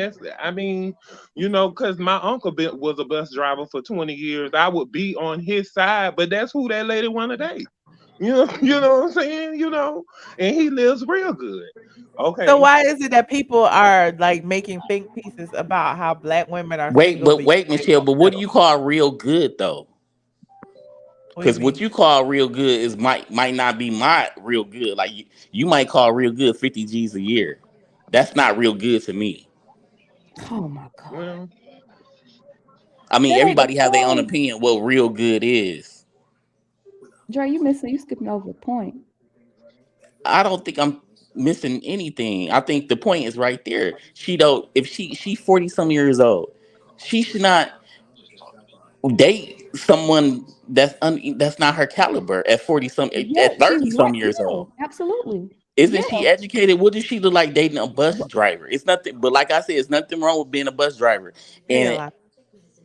hey, like, I but what I do realize is it's a lot of. I mean, unfortunately, it's a lot of people, black people, with a low budget state of mind. So But I think the what happened thing to is, Quincy? He left. 50,000 is a lot of money to a lot of people. That's not a lot Dre, of money I to think me. the thing is also it's kind of like a what do they call like a blanketed statement because a bus driver, you don't know what he got in his bank account. He could be the owner of the bus company and Like I driving. said, He Kendra could. knows exactly what I'm talking Oh about. my You cannot. God. It's first off, Then and it's similar to When with Ebony said that, Kenya. it's a lot of black ladies who went and dog her out, like she said. But if someone was talking about the black ladies, you cannot name me one black man who would defend. I'm talking about celebrity wise, who would defend a black lady. Not one. Dre, can you get Ebony Williams or whatever her name is? You said, can I what? Oh, child. Hey, Can you Alaka, how you can you get doing? her? Morning, Michelle. Good night, Morning. Alaka. How are you this morning? Oh yes. Hey, Dre. Hey, How you Jezebel. doing? Hey, Laka. I'm not too bad. I'm not too bad. I kind of woke up not long ago and I just heard the topic when he was talking about how him mentioning up the guy that was there. Is it Michael? Is it Michael? The Quin- guy that was just there? No, Quincy. no, the guy that was on camera. Quincy. Oh, Oh, Ranu. Yeah, yeah. Him Remove. talking about mixed race people actually not having privilege. Was he actually saying that, or did I hear that not correct? That's what he said. He said that they're seen as black just like us. Well, basically, there's a statement that I have in front of me that I've pulled up by Zendaya, who everybody knows right now. She's one of the most popular mixed race actresses right now. And she basically said, as a black woman, as a light skinned black woman, it's important that I'm using my privilege, my privilege. Okay. She emphasized that my platform to show you how much beauty there is in the African American community. She continued to say, I am Hollywood's, I guess you would say, accepted version of a black girl. Everybody knows that a mixed race person is Hollywood's accepted version of a black girl. And also emphasis on that my sister is married to a white man, right? And she doesn't teach her children to acknowledge either being white or black. She wants them to acknowledge that they're both black and white. So if anyone approaches my nephews and says, oh, black, they're like, no, actually, I'm mixed race. You know what I mean? Because honestly speaking, fine, if people feel the need to want to identify as black or white, but they're mixed race, I think for me, it's a disservice to whatever race that is also a part of you. Because even when you look at genetics, when it comes to health, for instance, and you need, I don't know, a blood transfer and things like that, there's certain illnesses that are only prone to certain races. And so if you feel you're only black or you're only white, what happens in a situation where you need blood transfusion that has to come from that other side of your race? And so I feel like it is doing a disservice, and I think it promotes ignorance when you try to basically convince people to just identify with one half of their race. I don't think that's right. I don't think that's fair. Yeah, Right. I agree. can I also say something about that? I think people giving white people a little more clout than what they really got. What you mean? Instead of us talking about what privilege and this and that, we need to talk about having a black man in the household. It's like we talking about racism and stuff like that. It's a baby mama culture out here Dre, today. how was that? Are you finna blame black women for that? No, what I'm saying Oh, is okay. we talking about the wrong thing. We need to be talking about how come it's not that many black dudes in their household. How come it's a lot of baby mamas out here? Because black men create multiple homes and they don't And want that's to. what I'm saying. Like, that's what we really need to I be mean, they're not talking the about in the only race black of men to community. do that. Like, So like I said, I never experienced racist people like that before. You know what I'm saying? I went to school with white folks all my life, and they love me, and I love them too. So I can't relate to were that. And you I'm the from token black Georgia. kid? I'm sorry. Were you like the token black kid? Is that why they loved you so much? I don't know, but I never been called a monkey or anything like that. Now I don't know what goes on behind closed doors because everyone have kitchen table talk, and I don't care. But you're not gonna disrespect me to my face. So I don't really care about that. Everybody have their own opinion. Like, Mm. why do black people care about what a white person think about them? And we need to stop using that privileged word. You know what pisses me off though? Another thing that pisses me off too. Like, I was looking at places out in New York, and y'all know I just like looking at real estate out in New York for whatever reason. And they have like this house. I mean, it's what do they call it? Not townhouse. They call it what you call it, Michelle? Condo, In New York, not they call it they high don't call it, rise, huh? What are you talking about? a high New rise, York, it look like a townhouse. We call it townhouse in a Georgia, but they call it brownstone. brownstones. Yeah. Oh, So they got this uh-huh. brownstone for sale for like 15 million.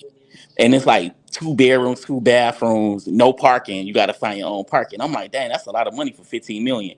And when I read the comments, it say stuff like people say stuff like, oh, they trying to run the black people out, brown people out. You could work and get 15 million, work hard and get you a brownstone for 15 million. No, Dre, no. Yes, you can. If you That's work called hard, yes, you that can. is I called don't make Dre. excuses. I just went through that with Michelle. I'm making leeway on my You making personal, but excuses. no, I'm not. That If no, you I if just you went work through that. hard, you could probably get 15 million Yes, too and Dre, buy that's a true. brownstone But do too. you understand there are properties that like your grandfather or great grandfather has purchased, and then they end up, you end up being left the property and being pushed out of those communities because they can't If afford you the can't upkeep afford it, or it don't they, matter what color you are. Black people like y'all Dre, can't get it too. You you could don't get just believe as much as in white folks. gentrification? You Stop don't giving believe these in white people social? that so much credit that they don't deserve.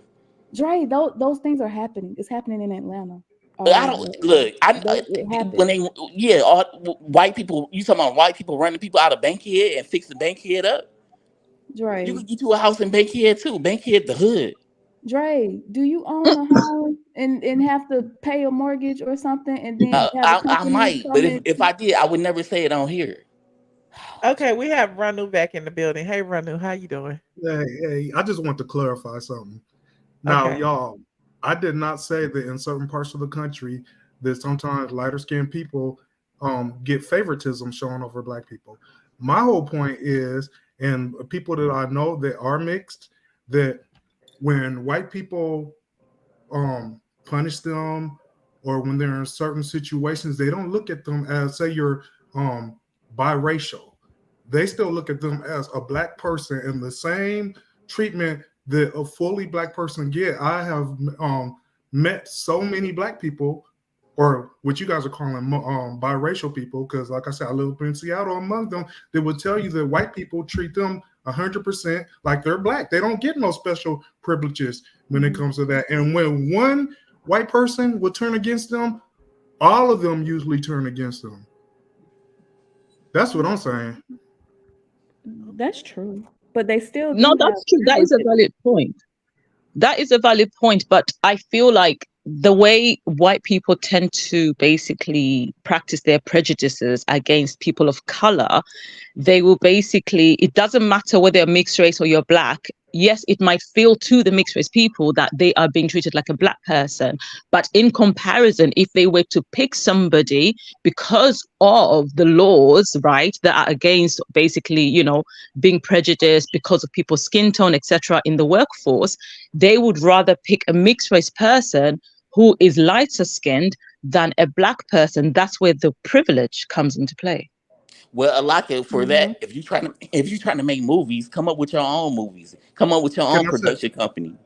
can I say one more thing too, guys? Up here in Yeah. Seattle, we're not allowing white people to use that word privilege anymore when they refer to themselves, because what we're saying is when you guys are using that word privilege, you guys are talking about your access to wealth that was built upon slavery.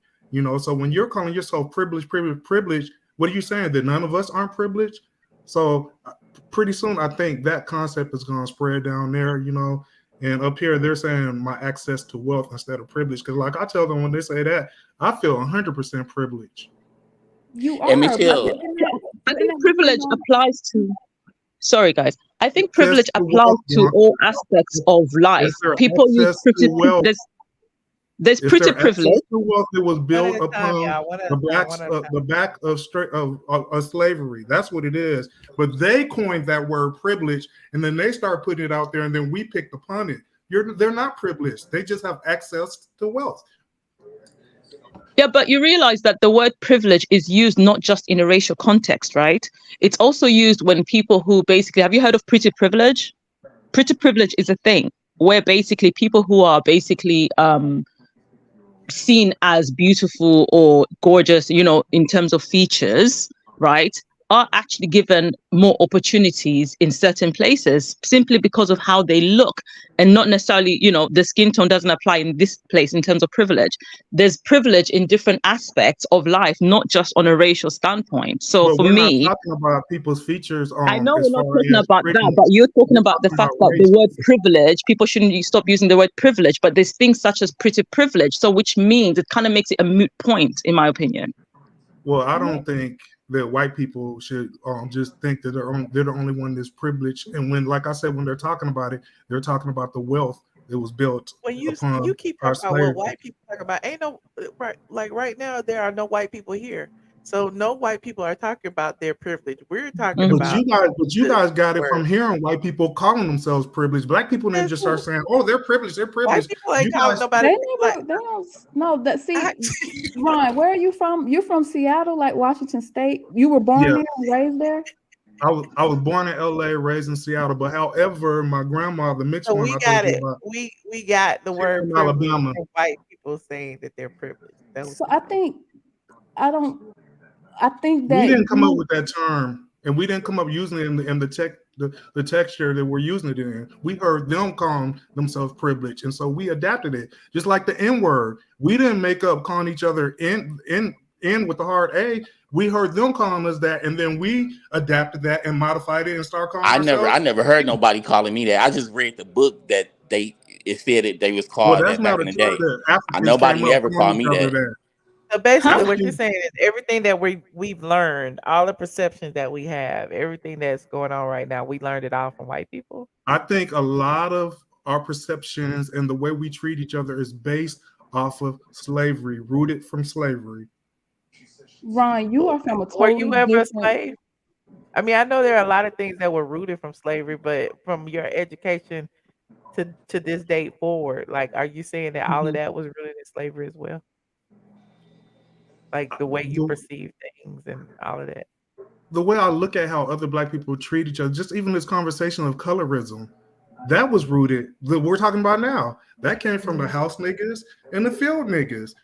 When Yeah, I mean, when the first Africans yeah, came it over did. here, Yeah, I can it agree with that. exists though. It's something that exists. I'm not saying it didn't You exist, have a privilege over Jezebel. me. You're a man. So privilege exists. There I mean, it But you exists. could in say different, that, but then yeah. there's a lot of men that would say, and you guys brought this up, how women are making more money and getting better jobs right now. So do I have more of a privilege over you right now? And you guys Yes, said that Well, earlier. you How do I have that patriarchy That's is right the the now? thing. difference. Men have How, privilege, and that's how not do I white have or that black. right Men now have if you privilege guys over are women. getting hired and getting promoted to higher positions over men right now? Because Ronu, because that's a totally different conversation. Is majority Black women are getting an education and fostering careers, and there are some Black men who are not. That's just in numbers. Like I mean, we know that. But we talking Mhm. about this. Like I'm just saying, I was using that as an example. You're a man, so there is more likely a chance you I would do get. understand the verbiage. I'm an educator, sweetie. I understand exactly what I'm saying. Who said that? One of The the chat. little He's reading the Oh, chat. I was about Go to say, ahead. no, I didn't. Don't let me 2 minutes. Don't read the chat. We up here talking. Okay. Remember that. But Rhonda, Hey, you know that Paradox. though. Welcome, Paradox. You Right. said what? No, I was just saying, but you know that you understand both sides of it. But I think it's kind of where you were raised, probably. Like, have you ever, like, I'm from Georgia, born and raised. My grandfather, he used to tell me stories about when they would work in the restaurant, you know, in Atlanta. They would spit in the white people's sodas when they were mean to them, like different stories like that, or different things. My grandma would tell me she watched Dr. King march and all type of stuff, different things. I I mean, have have you experienced certain I other have than your experienced. grandmother being biracial Yeah, I and have. speaking black? I have, and I used to live in Georgia for 17 years, and this is what I tell people up Oh, here. you know. But listen. I've experienced way more blatant racism living in Seattle than what I ever did in Georgia. Right. You know, I wasn't called, the first time I was called the N-word was up here. And what I tell people, and I go back to Georgia all the time in the summer, and all my friends say, what do you love about Georgia so much? I said, because the white folks down there, they will tell you how they feel about you and then leave you alone. The white people up here is constantly in our face swearing that they love us, but they're constantly doing things to hold us back up here. Do you You don't like something because of white folks? You giving them all that much credit, huh? Isn't that the subject we talking about, Dre? Can we move on, please? Can we move on? Wait, I want to know. So, do you have? Go ahead. Go ahead, Jasmine. Do you have a preference? What do you? Like, are you What do you mean? married? Are you married to a Well, black I date woman? black women. I date black women. So yeah, I do Okay. have a preference. I'm just interested in knowing your exact, like, not confrontation, but your, you know, the experiences you've had. Point of view. My point of view. Yeah, because it's kind of like you were agreeing with Michelle, but then you was kind of like, no. So I was just kind of interested in that. Yeah, I mean, two things could be right at the same time. Okay. But you did say biracial people don't have privilege, though. Earlier, you did say that, though. You guys, what I'm saying is that Biracial say it people are again. still seen as black. That's what you said. There's still at But the end not of the day. all. No, I believe that most white people and most other races, when they look at a biracial person, they don't see biracial. They still see NIGGA. Right. Okay. But who cares though? Okay. But Dre, this is the topic that's been brought up, sir. Michelle, you know what else I noticed though? You're right. Ranu, let's move on because I gave you a whole bunch of time in the beginning. Let me get to Michelle, you know what I noticed though? No, I get it. I appreciate you, Ranu. Thank you so much for calling back. Let me get Paradox in here before Well, I I go. thought we was going in order. You just I'm about to skipped me. kick you off too, Drake. Go ahead, Drake. What? Go ahead. My thing, I could tell like when someone don't travel, you know what I'm saying, to like different countries because y'all giving white people this so much, just I don't know. But like when you go to other countries, they don't even like white people. Like we are kings and queens in other countries, really in China and Japan. Y'all giving white people, I don't know, maybe it's a mind frame or something. I could tell y'all that passport is not stamped a lot. I mean, that's all I'm saying. And I wanted to talk about Ebony too before I go. Oh my God. Well, hurry up. We only have like about 10 minutes left, and I got to get the Paradox and Dr. Tracy. Okay, go ahead. And Ilaka. Go ahead, Drake. Okay, I think Ebony. We have 30 minutes left. Okay, I think Ebony. I think she should get what she wants. And I also think that like it's a lot of black people with, like I said earlier, with a low budget state of mind, unfortunately, and they think, oh, the white man ain't, the white man, they ain't gonna let me do this, they ain't gonna let me do that. It's like slavery mentality, and I'm glad I never been like that before. I'm glad I got a mother and sisters who is high class and not low budget like a bunch of black folks is.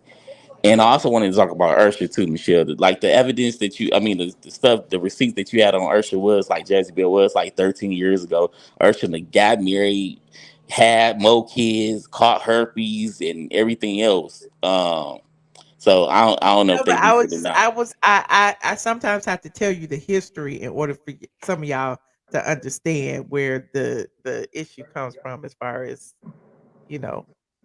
them battling.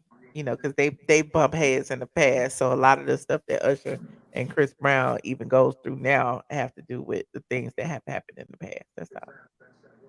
All right, well, that's all I wanted to talk about. Well, I appreciate you, Dre. All right. Hey, Alaka, did you complete your statement? Hey, Dr. Tracy. Hey, Lulu. Hey. Hey, Lulu, and Dr. Tracy. I just want to say the whole Chris Brown and Usher situation. First of all, did they not ever like each other to begin with? Like ever? Um, I think they did. They were planning on going on a tour together, and that fell Mhm. through. And then Chris Brown used to shade him, and it was just this little tension between them all the time. And like everybody said, that was 10 years ago. Things are different now. They've come out Right. in each other's concerts and things like that. But I think the industry kind of pit them together because they had similar, talents or whatever. So Mm-hmm, mm-hmm, that's mm-hmm. how they And is there any validity that Usher really did get jumped? Because some people are saying that he didn't have any bruises afterwards and things like Yeah, he that. didn't have any bruises. We looked at the video and everything, and they were performing, and Chris Brown performed at the concert as well. So we don't know. We've seen no footage, so we don't know. So it's just one of those ridiculous stories. Yeah, pretty much. Then that's everything I have to say. Because I was just like, wait, what? Okay. I'll leave you Well, let to me it, get these Michelle. last 3 calls, y'all. Right. Every time I put everybody up here, we get sidetracked. But I appreciate everybody who's been calling in tonight. I appreciate you, Alaka. Thank you, Michelle. I'll Thank speak to you you. later. Bye, Bye. Laka. Hey, Dr. Bye. Tracy and Paradox and Lulu. Hey, Michelle. I fell off. My bad. That's okay. Good morning to everyone. Can you hear me Good okay? morning. What you doing up so late? Listen, I had a wonderful dinner with my son. He's 23 and his girlfriend. They came from Macon and I met them for dinner and I came home. I was like, what's really going on with Michelle and the squad? So good morning, everyone. I am in Atlanta. Michelle, you keep calling me Dr. Tracy. Like I got about 6 more months before I'm officially Dr. Tracy, but that's cool. Well, you got all these letters behind your name. I feel like they deserve some acknowledgement. I'm just saying. Ashe, but I'm one of them sisters. I still walk barefoot. I respect people that have earned their PhD. And as you know, I'm doing my work. I'm passionate about especially mental health of Black women. And these topics, like I was trying to just go to sleep so I can get up and do some work on my dissertation. But, and Jazzy Bell and Dre make my day. Let me say that. I am just most familiar with them and Princess AG. But I need to say this. Okay. So there were a couple of things that were said that were cringeworthy for me. Okay. With that, let me start with this huge misconception. So you all were having the conversation around colorism, language like privilege was used. Was it Rumi, the gentleman? Renew. Yeah. Renew. And I thought, wow, because as he was speaking, so much erasure took place and it just kind of bothered me. My challenge is we got a lot of the wrong people having the right conversations. And when you're on a platform like social media, a lot of the terminology really matter to academicians, those of us that study it. Privilege is not an idiomatic slang term. It's very real. I loved it when I think Alaka was speaking from an intersectionality perspective. So intersectionality is a term that Dr. Kimberly Crenshaw developed in the 1980s that's becoming more popular right now. Kimberly Crenshaw is a sister who was in the legal area. And the idea of intersectionality came about because what she noticed was marginalized women, mostly immigrants, mostly Hispanic, were experiencing domestic violence in the home. And they were afraid to go to court because of their immigration status. So what Dr. Crenshaw noticed was that women of color were being treated differently, and the abuse that they were suffering were being unacknowledged. With that being said, our legal system and the scales of justice, they don't balance for people of color as they do for dominant cultured persons. What am I talking about here? The dominant cultured normative deals from an intersectionality lens that deals with gender. The normative and the privilege side of that is male. From a race perspective, it is dominant cultured white. When it comes to sex, it is heterosexual. When it comes to ability, talking about developmentally disabled, impacted people, physically impaired, whether it's with hearing, whether it's with sight. So when you have an impact and you don't function at 1% or the normative, on that intersectionality lens, you are marginalized or oppressed. Females are marginalized and oppressed. Anyone who's not white is normalized and oppressed.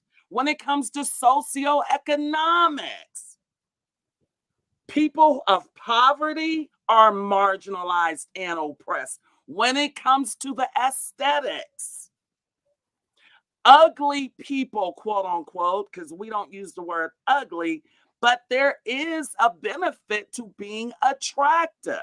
Attractive people are of privilege.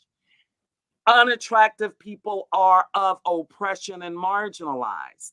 So the challenge I have is when people start making these assertions from their emotionality, this becomes how we stay in bondage because our understanding is not universally clear.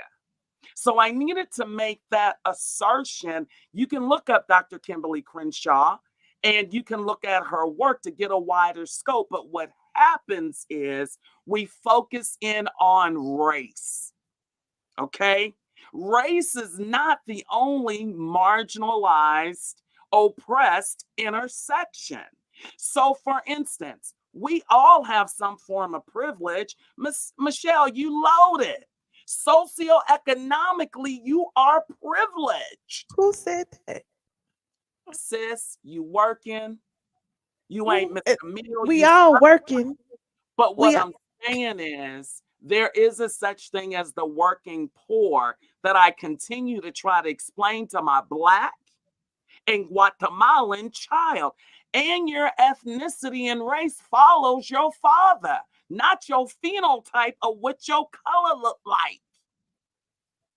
These are rules. And when you go back to Aristotle, when you go back to Socrates, these were the thinkers in the West that created the ethics that we work by. Your lock on your front door don't keep you safe. A girl can kick in the door, but ethically, it's a social agreement that we make in the West that when we see a locked door or a no trespass sign, we respect that. That shows ownership. Now, when it comes to the discussion today, like, I don't care who Eboni chooses to date.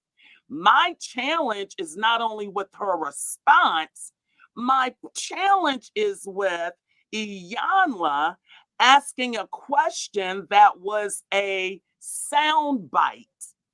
That whole debacle has been taken out of context. If I had to take a stab at it, I think the conversation was more around the marginalization of Black women, whom have been further marginalized from day one before we even got on the slave ship. The reason women, Black women of African descent, even ended up in slavery is because the slavers went over to Africa and saw us being subjugated by our men. Our men were walking in front, waving their fans, while my sisters was carrying a bundle on her back, on her head, and her hands, and no one offered her as much as a glass of damn water. So what the slavers noticed was, she the real workhorse right there. So they started to pluck off my sisters who came from royal families, understanding that the men would follow suit. Before, it was like men they were coming for. But when they recognized who the true work mules were, and they were impressed by how we were already subjugated by our men even then. So that sent the message that she ain't protected, which has been a narrative. So as a woman whose first kiss in life was from a white boy, as a woman who has married a white Hispanic and has a biracial child, let me say this. Yeah, Willie Lynch came later because they had to get the slaves in order. He was from England, I believe. So he gave the formula to check y'all Negroes, okay, to instill fear. Willie Lynch, see, all this stuff go back to Portugal, Brazil. Slaves weren't just in America. Now, here's my challenge. I'm tired of people splitting my community with men and women. I'm sick of it. The reality is this: what iamATLien and Greater Wisdom was trying to express, that with such a small pool of Black men available, how do you discriminate based solely on economics? Because healthy relationship requires more than what kind of bag you got. Black men and Black women did not experience the same deracination. I'm going to spell it DERACINATION,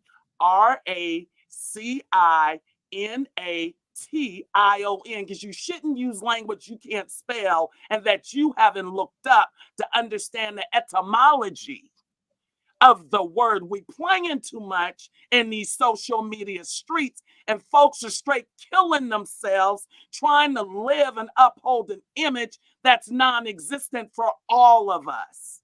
It's not real. With that being said, I got to talk about those babies because that did something to me. Okay. When the little boy went to that baby's house and asked for a monkey, he was merely repeating what he heard. He didn't even know what he was saying. He's a kid. I was a dumb kid. I used to pull the little weeds out the yard and knock on people's door trying to sell them a flower to give me money. I've been a hustler from day one before I became a broker or any of that. Okay? Kids do dumb stuff. Okay? With that being said, I respect my sister and how she had grace recognizing this is a dumb kid here, but I got an opportunity to impact his life. Black, brown, green, yellow, don't matter. We all gonna get old if we blessed. And we all gonna have something happen to us if we live long enough. Where I come from, they say, keep on living. Because if you ain't had your turn yet, oh, you will. I wouldn't give a damn if it's an Asian, if it's an African, if it's an American Black. Is it a Latino that saves my life? You understand? Now, let me tell you what I respect. Sis gave them one opportunity. Sis gave them a second opportunity. But let me tell you something about those white folks that knocked on that sister's door. That took courage to even roll up to her door, because they could have totally disregarded whatever they talking about at their kitchen, however they identified their faith. They left their home to address. Bottom line, sociologically, we're different. From a linguistic perspective, check Aunt Diop, an African brother, did the research on our brains and our craniums long ago. The African phenotype cranium and brain is different than Anglo-Saxon people. Our experience is different. Yeah, my mama would have been kicking my ass, but that ain't the socialization and how people different than us necessarily redirect their children. That whole shame that that little boy felt. And I'm going to tell you a question I asked. Where Jaden daddy at? Why his mama answering the door and got to respond to all of this about her black boy? But you're moving the goalpost, kind of, sort of. I understand the whole where Jaden daddy at, but I mean, we up here, we literally just saw a video. We don't know if Jaden's daddy is there or not. You know what I'm saying? No, Like, can we make those assumptions? I'm not I don't making assumptions. I'm going on what I saw from a family dynamic perspective. I think way too often my sisters are put on the front line. That could have been Always. Jaden's uncle. Yeah. That could have been the next door neighbor to Jaden's house. What I'm saying is, we need men that look like us to continue to protect us and speak up for us. Jaden's dad could have been anywhere, but by virtue that masculine image, even though he wasn't yelling and shouting at that boy, he made that boy face it, and he addressed it, and he rendered an apology. Jaden knew that he was not going to get a treat when he got back to the house. Jaden hauled ass. Jaden took what his nervous system could take, and then Jaden left the space. Let me tell you something about us. Sometimes we don't know how to make an exit. Too many of us invest, we build things from the ground up, and oftentimes we begin to emote and tear it all down. Jaden, the little offensive little boy, he left the scene. Sometimes some of us gotta know it's time to exit. We can come back at this, but it bothered me, number one, that the kid even approached and assaulted. That was a verbal assault. To ask a mother, where your monkey at? Because a lot of mothers, we are protectors. We baby bears for real, because we know in this society what can happen to our children when they black and brown. I really appreciated how she held herself. She was able to know this as a kid, and she continued the dialogue. And when he brought the crew, she opened the door and stepped out. She took the risk to say, don't be doing this. And the message got back to Jaden's guardians, whoever that was. I'm just talking about representation, Michelle. I need my sisters to feel comfortable enough to fall back by demonstration. Eboni, I don't agree with the way she responded. She was very flippant. When you are in public, you have a responsibility. Choose who you want to, whether you're gender, same gender loving, non-binary, heterosexual, whatever it is. I just think the languaging was really poor. And I think Iyanla was talking more about blue collar workers, not necessarily the bus driver at the end of the day. But my thing is, and I was taught, But even her talking about blue collar workers, is it a problem if Ebony was to say that's not who she desires to be with? Like, why was that an issue?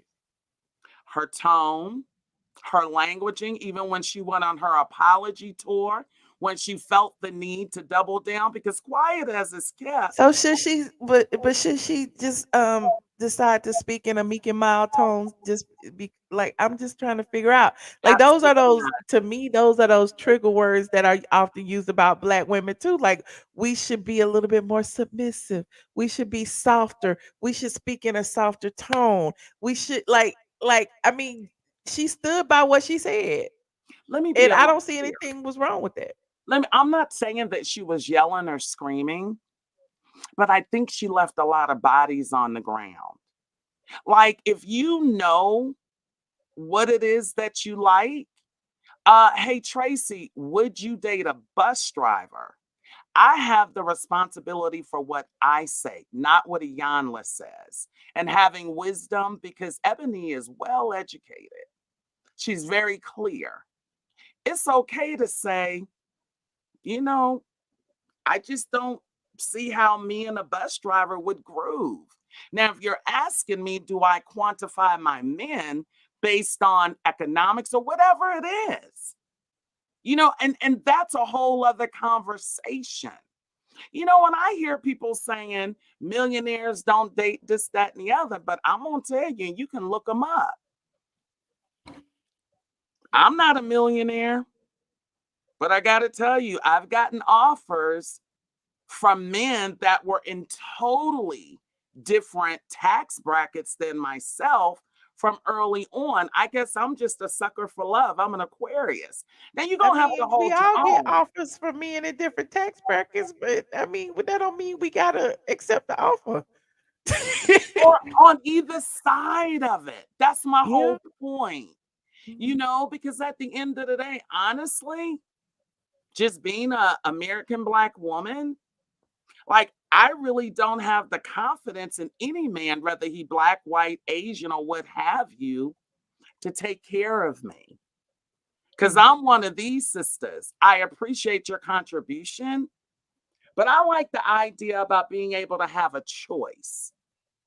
See, and when you can take care of yourself, that opens the door to options. But I think for those who are unable or not willing to make that sacrifice, I just think it's a thing that you settle for what you think you can get. And that's all. Like, date who you want to date. But at the end of the day, because I'm into education, I'm not ever going to make it a sin for someone who doesn't choose to be, or that's not their thing. To each is to own. I just think the conversation was a soundbite, and I would have appreciated if the conversation was opened up more and it became suspect to me that if say what you said, stand on it. So why make all these rounds convoluting it? Just commit to what you said. Yeah. That's all I'm saying about that, Michelle. But date who you want. I certainly do. I done been married 3 times. I done And I had guess it's just it's just to me, it's just a conversation starter. It's just a trigger for people to, open up and have those tough conversations about would you date a bus driver, regardless of what your status is. Hell, there's women that work at McDonald's won't date a bus driver because they feel like they deserve more. So we can look at it from both aspects. So it is what it is. But look, let me get Paradox True on the line. I could talk to you all day and night. I And know it, but it's always a pleasure, and you're doing such a wonderful job. And I Wait a minute, always before you dismiss the future doctor, can you be my doctor?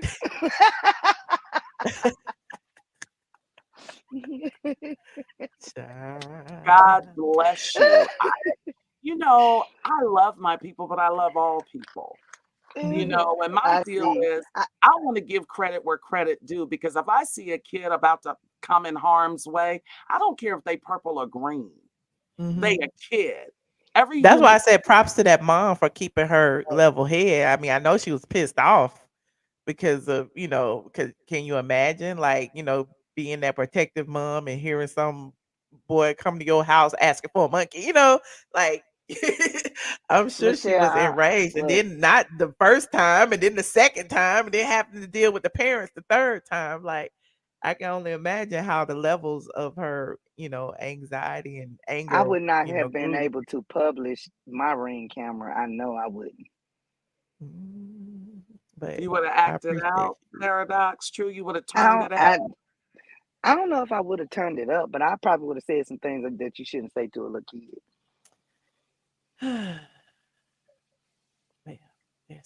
Well, Paradox, you want to go ahead and I got to end this Yeah. stream because it's getting late over Right. here. It's Okay. almost 3 in the Look. morning. The only thing I got to say now is when it comes down to, can you hear me? Mhm. Can you hear me? Yes, I can hear you. Oh, okay. The only thing it comes down to, like, with the only thing I got to say now is about the Ebony thing, because that's all I can remember. But Thank you, with Dr. the Tracy. Ebony thing, I think it offended quite a few blue collar workers. You know, I'm a truck driver. So, and my daughter, she drives the train for our city. And that's kind of in the lines with being a bus driver. Mhm. To where Well, I I can think see it that being maybe offensive to the people who actually work those jobs, but I don't think the intent was to offend right. No, I people. don't think that was her intent, but I'm gonna be honest with you. The way it's not even like her tone of voice. It was the way she said it that probably bothered other people, to where, to me, if she was like thought about it for a second, be like, no, maybe if he owned the bus, I probably would, and explained it right then. But I mean, you can't tell nobody how to react or what to say. My thing is, I don't know why everybody's so invested in how she feels. Right. If that's what she don't Everybody say want, it was that's Iyanla's on fault her. because Iyanla was the one who No, made it seem like no. bus But, drivers were beneath. no, I don't, and I don't even think that Iyanla expected her response to be what it was. I think Iyanla was just asking a question.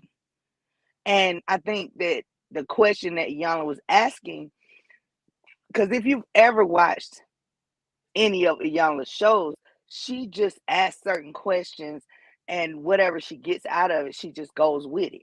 You know what I'm saying? So with her, she just asked that question, and then she just went with it, to where saying, oh, I would date a bus driver. You know what I'm saying? If he treated me good and this and that. Because you know what? Ebony might have said, yeah, if he owned the bus.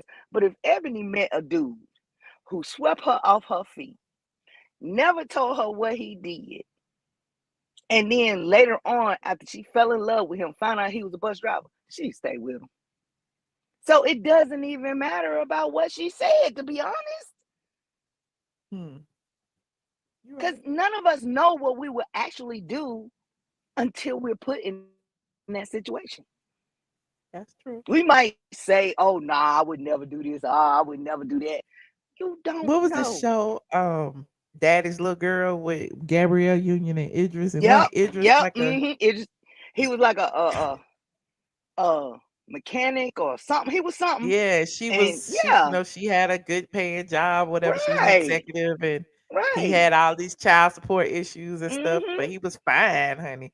So I Right. mean, But you never know. Yeah, you never know what you will do until you get there. So to me, worrying about what she said so bad, people need not to take so much stock in that. You know what I'm saying? She said it, yes. That might be how she feels. But it could be easily a dude sweep her off her feet and he a bus driver.